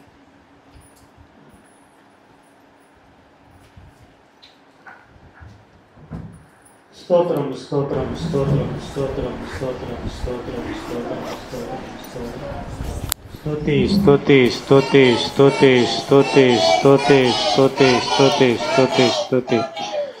పరిశుద్ధుడా, మహోన్నతుడా, మహాగణుడా, దేవా, జీవంగల ప్రభువా, జీవాధిపతి నా దేవా, మరొకసారి నాయన మీకు పాద సన్నిధిలో మమ్మల్ని కలుసుకున్నట్టుకు, పరిశుద్ధుడా నా దేవా మీతో సహవాసం చేయుటకు, నా దేవా నాయన ఇదిగో పరిశుద్ధులతో ప్రభు నాయన ఇదిగో ప్రభా ఇక్కడ చేరి నాయన ఇదిగో తను మేము స్తుతించుటకు, మహిమపరచుటకు, ఘనపరచుటకు ఇంత మంచి అవకాశం ఇచ్చిన విధానం అంటే మీకు స్తోత్రం చెల్లిస్తాను. అవును ప్రభా, మంచి ఆరోగ్యం ఇచ్చిన దేవుడు పరిశుద్ధుడా, ఇదిగో నాయన ఆహారం ఇచ్చిన దేవుడు వింటున్నారు. సర్వోన్నతుడా, ఇదిగో ఏది ప్రభా కొదవ లేకుండా మీ యొక్క నామములో ప్రభా సమస్తమును దయచేసి దేవా నాయనగో తండ్రి సమయమును కూడా ప్రభా అనుకూలపరిచి వాతావరణం కూడా మీ ఆదాయంలో స్వాధీనంలో ఉంచుకొని తండ్రి ఇదిగో ప్రభా సమస్తమును అనుకూలపరిచిన దేవుడు అంటున్నారు. ప్రభా యొక్క సమయంలో అనేకులు ప్రభా దేవా నాయనగో తండ్రి మీకు నామములో ప్రభా నాయనగో తండ్రి పరిశుద్ధుడైగో తండ్రి ఇక్కడ కూడుకోలేకపోయి ఉంటున్నారు. వారిని బట్టి క్షమించండి, మన్నించండి. ఇంకొన్ని ప్రభా తండ్రి నాయన ఇదిగో తండ్రి అనేకులైతే ప్రభా తండ్రి ప్రభా దేవా యేసయ్య మీకే స్తోత్ర వందనాలు. అవును ప్రభా దేవా ఇదిగో తండ్రి వరదల్లో ప్రభా వర్షాల్లో ప్రభా నాయన ఇదిగో తండ్రి అనేకులు ప్రభా చిక్కుకొని ఉంటున్నారు. ప్రభా దేవా నాయన ఇదిగో తండ్రి వారికి జ్ఞాపకం చేసుకునండి. పరిశుద్ధుడా ఇదిగో తండ్రి నాయన ఇదిగో తండ్రి ప్రభా యొక్క విపత్తులో ప్రభా అనేకులు ప్రాణాలు కోల్పోయి ఉంటున్నారు. ప్రభా మేము వారికన్నా శ్రేష్ఠులం కాదు కానీ తండ్రి నాయన మీకు ప్రేమను బట్టి కృపను బట్టి పరిశుద్ధుడా నా దేవా నాయన మాకు తండ్రి నాయన ప్రభా యేసయ్య మీకు స్తోత్ర వందనాలు. మీరు ఇచ్చినట్టు కృపను బట్టే ప్రభా ఇక్కడ ఉండి ఉంటున్నాం. ప్రభా దయతో మమ్మల్ని జ్ఞాపకం చేసుకునండి. సర్వోన్నతుడా, సర్వ సృష్టికర్త ఇదిగో ప్రభా ఇదిగో నాలో మాలో ప్రభా తండ్రి అనేకమైన తప్పిదములు ఉన్నాయి. ప్రభా మేము గడిచిన దినములో ప్రభా తండ్రి ప్రభా నా యేసయ్య మేము తండ్రి అనేకమైనటువంటి నాయన లోటుపాట్లతో ప్రభా మేము ఉంటుండగా దేవాలయం మేము దాన్ని సరి చేసుకున్నట్టుగా ఇక్కడికి వచ్చి ఉంటున్నాం. అవును ప్రభా నాయన వాటిని విడిచిపెట్టి ఉంది ఏంటంటే మరలా చేయమన్నటువంటి నాయన ఇదిగో దేవా నిశ్చేతతో ప్రభా ఇక్కడికి వచ్చి ఉంటున్నాగా సర్వోన్నతుడ మా యొక్క బలహీనతలను ప్రభావం తండ్రి నాయన మన తండ్రి ఇదిగో మేము తండ్రి విడిచి ప్రభా తండ్రి నాయన ఇగో మీలో ప్రభా బలవంతులు మగుటకు సహాయము దయచేది. ప్రభా ప్రేమగల దేవా, కృపగల మా దేవా, సర్వోన్నతుడా ఇగో తండ్రి మీకు దాసుని నిలబెట్టుకొని మీరు మాతో మీరు మాట్లాడిన దేవుడు అంటున్నారు. పరిశుద్ధుడా ఇదిగో ప్రార్థన అనే అంశం గుండా మీరు మాట్లాడిన దేవుడు అంటున్నారు. మేము ఏ విధంగా ప్రార్థన చేయాలో ప్రభా ఇదిగో గడిచినటువంటి అనేకమైన వర్తమానాలు ప్రభా సర్వోన్నతుడా అసలు ప్రార్థనగా ఏమిటి ప్రభా నాయన యేసయ్య మీకే స్తోత్ర వందనాలు. ప్రభా ప్రార్థనలోని రకాలు ప్రభా ఇదిగో ఏ విధంగా ప్రార్థన చేయాలో ప్రభా సమస్తం మీరు నేర్పించిన దేవుడు అంటున్నారు. నిజంగా ప్రభా వ్యక్తిగతంగా ఏ విధంగా ప్రార్థన చేయాలి, సంఘంగా ఏ విధంగా ప్రార్థన చేయాలి ప్రభా నాయన దాని గురించి మీరు మాట్లాడిన దేవుడు అంటున్నారు. పరిశుద్ధుడా సర్వోన్నతుడా, సర్వ సృష్టికర్త, ప్రేమగల దేవా నా యేసయ్య మీకు స్తోత్ర వందనాలు. రహస్యంగా ప్రార్థన చేయుట ఎట్టిదో ప్రభా నాయన, మీరు రహస్యంగా ప్రార్థన చేసినటువంటి దేవుడు అంటున్నారు, మాకు మాదిరిగా ఉన్నటువంటి దేవుడు అంటున్నారు. అవును ప్రభా, ఆ రహస్యమైనటువంటి ప్రార్థన గురించి కూడా మీరు మాట్లాడే దేవుడు అంటున్నారు ప్రభా. ఈ యొక్క సమయంలో ప్రభా నాయన ఇగో తన నా ప్రియ సహోదరుల నిమిత్తము ప్రభా, ఎదుటివారి నిమిత్తము ప్రభా ప్రార్థన చేయవాలని ప్రభా. ఇదిగో తను ప్రార్థన చేసినప్పుడే ప్రభా నా తండ్రి, ఇదిగో నాయన ప్రభా నా తండ్రి, యోబును ప్రభా మేము చూసినట్లయితే ప్రభా వారి యొక్క స్నేహితుల కొరకు ప్రార్థన చేసినప్పుడే ప్రభా అతను ప్రభా తండ్రి నాయన తండ్రి ఏదైతే కోల్పోయి ఉంటున్నాడో ప్రభా దానికి ప్రభా రెండింతలు ప్రభా అతను పొందుకున్నట్లు మేము చూసి ఉంటున్నాం. అవును ప్రభా, ప్రేమల దేవా నా ప్రభా, మేమైతే ప్రభా ఎదుటి వారి నిమిత్తం ప్రార్థన చేయలేకనే ప్రభా మా యొక్క సహోదరుల నిమిత్తము ప్రభా ఎవరైతే తండ్రి అనారోగ్యంతో బాధపడుతూ ఉంటున్నారో, ఎవరైతే ప్రభా బలహీనులుగా ఉంటున్నారో, ఎవరైతే ప్రభా తండ్రి ఆర్థికంగా ఇబ్బంది పడుతూ ఉంటున్నారో, ఎవరి కుటుంబాలను అయితే ప్రభా శాంతి సమాధానము లేకుండా ఉంటున్నదో, అవును ప్రభా ఎవరైతే ప్రభా నా తండ్రి ఇదిగో పరిశుద్ధుడా నా యేసయ్య మీకు స్తోత్రాలు వందనాలు, రక్షణ లేక ఉంటున్నారో ప్రభా వారందరి నిమిత్తం మేము ప్రార్థించవలసి ఉంటున్నాం. అప్పుడు మాత్రమే ప్రభా మా కుటుంబాలలో పరిశుద్ధుడా నా తండ్రి నా ఇదిగో తండ్రి మాలో ప్రభా తండ్రి ఇదిగో అనేకమైన మార్పులు తండ్రి నాయన స్వస్థతలు ప్రభా మీరు చూస్తారని తండ్రి మీరు వాగ్దానం చేసిన దేవుడు అంటున్నారు పరిశుద్ధుడా. అవును ప్రభా, ఇది ఆజ్ఞగా మీరు పెట్టి ఉంటున్నాగా నాయన, ఆ ఆజ్ఞను మేము పాటించినట్లు సహాయము ఇచ్చేయండి. ఇదిగో ప్రవక్త అయినటువంటి నాయన ఇదిగో ప్రభా యేసుక్రీస్తు రాజా బ్రెనహం గారు కూడా ప్రభా నాయన ఆయన ప్రార్థన చేసినట్లు ప్రభా ఆయన వ్యక్తిగత ప్రార్థనకు ప్రభా తండ్రి ప్రాధాన్యత ప్రభా నాయన ఇదిగో తండ్రి గొప్పగా చెప్పుకోలేకుండా ప్రభా నాయన ఇదిగో తన సంఘము ప్రార్థన చేసినప్పుడే ఓ పరిశుద్ధుడా నా తండ్రి అక్కడ స్వస్థతలు జరిగి ఉన్నాయని ప్రభా ఆయన తండ్రి నా ప్రభా గొప్ప సాక్ష్యమును అక్కడ ఇచ్చి ఉంటున్నారు నాయన, మీకే స్తోత్ర వందనాలు. నిజంగా ప్రభా నాయన యొక్క వ్యక్తిలో కాదు కానీ నాయన ఇదిగో సంఘ కాపరి ఒక్కరి ప్రార్థన చేయటం కాదు కానీ నాయన సంఘం కూడా ప్రార్థించవలసిన బాధ్యత ప్రభా ఉన్నదని ప్రభా తను మీరు తెలియజేసినటువంటి విధానం బట్టి మీకు స్తోత్రాలు వందనాలు. పరిశుద్ధుడా మేము ఒకరినొకరు ప్రభా ప్రార్థించుకున్నట్లు సహాయము దయచేయండి నా ప్రభా. మా నిమిత్తము ప్రభా నాయన నిజంగా ప్రభా మా నిమిత్తమే మేము ఏ విధంగా అయితే ప్రార్థన చేస్తూ ఉంటున్నామో పరిశుద్ధుడా నా తండ్రి నీకు ప్రభా క్రీస్తు అయినటువంటి మీలాగా ప్రభా నాయన మేము తండ్రి నాయన ఇతరుల గురించి మేము ప్రార్థించడానికి సహాయము దయచేయండి. ప్రేమల దేవా అవును ప్రభా, అటువంటి ప్రేమను మేము కలిగి ఉన్నప్పుడే మేము ప్రార్థించేవారం అవుతాం కనుక ప్రభా నాయన మీ యొక్క ప్రేమను కలిగి ఉన్నందుకు సహాయము దయచేయండి. మీలో ప్రభా తండ్రి నాయన ఎదుగు నిమిత్తము ప్రభా దయతో మమ్మల్ని జ్ఞాపకం చేసుకునండి. అవును ప్రభా, విన్నటువంటి ఈ యొక్క వాక్యము పరిశుద్ధుడా నాలో మాలో ఫలించినట్లు సహాయము దయచేయండి. అవును ప్రభా, మీరు పెట్టినటువంటి ప్రభా మీరు ఆజ్ఞాపూర్వకంగా పెట్టలేదు కానీ నాయన ఆ ప్రభా తండ్రి ఉదయం 9 గంటలకు ప్రభా మధ్యాహ్నం 12 గంటలకు ప్రభా నాయన అదే విధంగా ప్రభా 3 గంటలకు మీరు ప్రార్థన చేయమని ప్రభా తండ్రి నాయన ఉగో పరిశుద్ధుడా తండ్రి ఒక సలహా రూపంలో మీరు చేసి ప్రభా తండ్రి నాయన మీరు చెప్పినప్పుడు ప్రభా మేము చేసినప్పుడు తండ్రి మా జీవితంలో అనేకమైన కార్యములను చూస్తూ ఉంటున్నాం. పరిశుద్ధుడా దేవా నాయన నిజంగా ప్రభా తండ్రి అది మా తండ్రి తర్వాత ప్రభా ఇదిగో తండ్రి ఇదిగో దాన్ని మేము నిర్లక్ష్యం చేస్తూ వస్తూ ఉంటున్నాము నాయన. ఇదిగో ఆ సమయంలో మేము ప్రార్థన చేయలేకుంటున్నాం ప్రభా. మా యొక్క నిర్లక్ష్యతను బట్టి మమ్మల్ని క్షమించండి నా ప్రభా. ఇదిగో మా సోమర్థనం బట్టి మమ్మల్ని క్షమించండి నాయన. నిజంగా ప్రభా తండ్రి ప్రార్థన ఎంత అవసరతమై ఉన్నది ప్రభా. ఇదిగో నిజంగా ప్రభా తండ్రి నాయన ప్రేమగల దేవా యేసుక్రీస్తు రాజా ఆ యొక్క మందుల షాపుకి వెళ్ళి ప్రభా ఆ యొక్క ప్రార్థన అటువంటి నాయన ప్రభా మందును ప్రభా మెడిసిన్ మేము తండ్రి తీసుకోలేకపోవచ్చున్నాము, దయతో మనం క్షమించండి మన్నించండి. అవును ప్రభా తండ్రి ఆ ప్రార్థన అనేటువంటి మందు ద్వారానే ప్రభా మేము తండ్రి స్వస్థత పొందవలసిన వారమై ఉంటున్నాము. పరిశుద్ధుడా అన్నింటిలో నుంచి మేము విడుదల పొందవలసిన వారమై ఉంటున్నాము ప్రభా. నిజంగా నాయన తండ్రి ఇదిగో తండ్రి మెలకువగా ఉండి ప్రార్థన చేయమని సెలవిచ్చిన దేవుడవు. పరిశుద్ధుడా నా తండ్రి నన్ను నిత్యము విసుకగా ప్రార్థన చేయమని సెలవిచ్చిన దేవుడవు అంటున్నారు. సర్వోన్నతుడా దయతో మమ్మల్ని జ్ఞాపకం చేసుకోండి. పరిశుద్ధుడా సర్వోన్నతుడా సర్వ సృష్టికర్త ప్రభువా ఇదిగో తండ్రి నాయన ఇగో తండ్రి నేను ప్రార్థన అంశము ప్రభా మేము విని ఉంటున్నాగా నాయన మేము ఒకరినొకరు ఎల్లప్పుడు ప్రభా సర్వోన్నతుడా సర్వ సృష్టికర్త మాకంటే ప్రభా ఎక్కువగా నా తండ్రి నా యొక్క సహోదరుల నిమిత్తము ప్రభు నా తండ్రి సంఘం నిమిత్తము నాయన సంఘము తన ప్రభు తండ్రి నన్న వెలుపరి వారి నిమిత్తము ప్రభు మేము ప్రార్థించుటకు సహాయము దయచేయండి. ప్రభు నా దేవ నాయన మీకు తోడు సహాయము దయచేసి ఇదిగో తండ్రి ఇది మొదలుకొని ప్రభా మేము ఆ విధంగా ప్రార్థన చేయనట్లు ప్రభా మమ్మను తండ్రి నన్ను ప్రార్థన చేయు ఆత్మను మాకు దయచేయమని పరిశుద్ధుడా మీరే తోడుని కృప చూపమని ప్రభు అయిన యేసు క్రీస్తు నామమున ప్రార్థించుచున్నాను. ఆమేన్.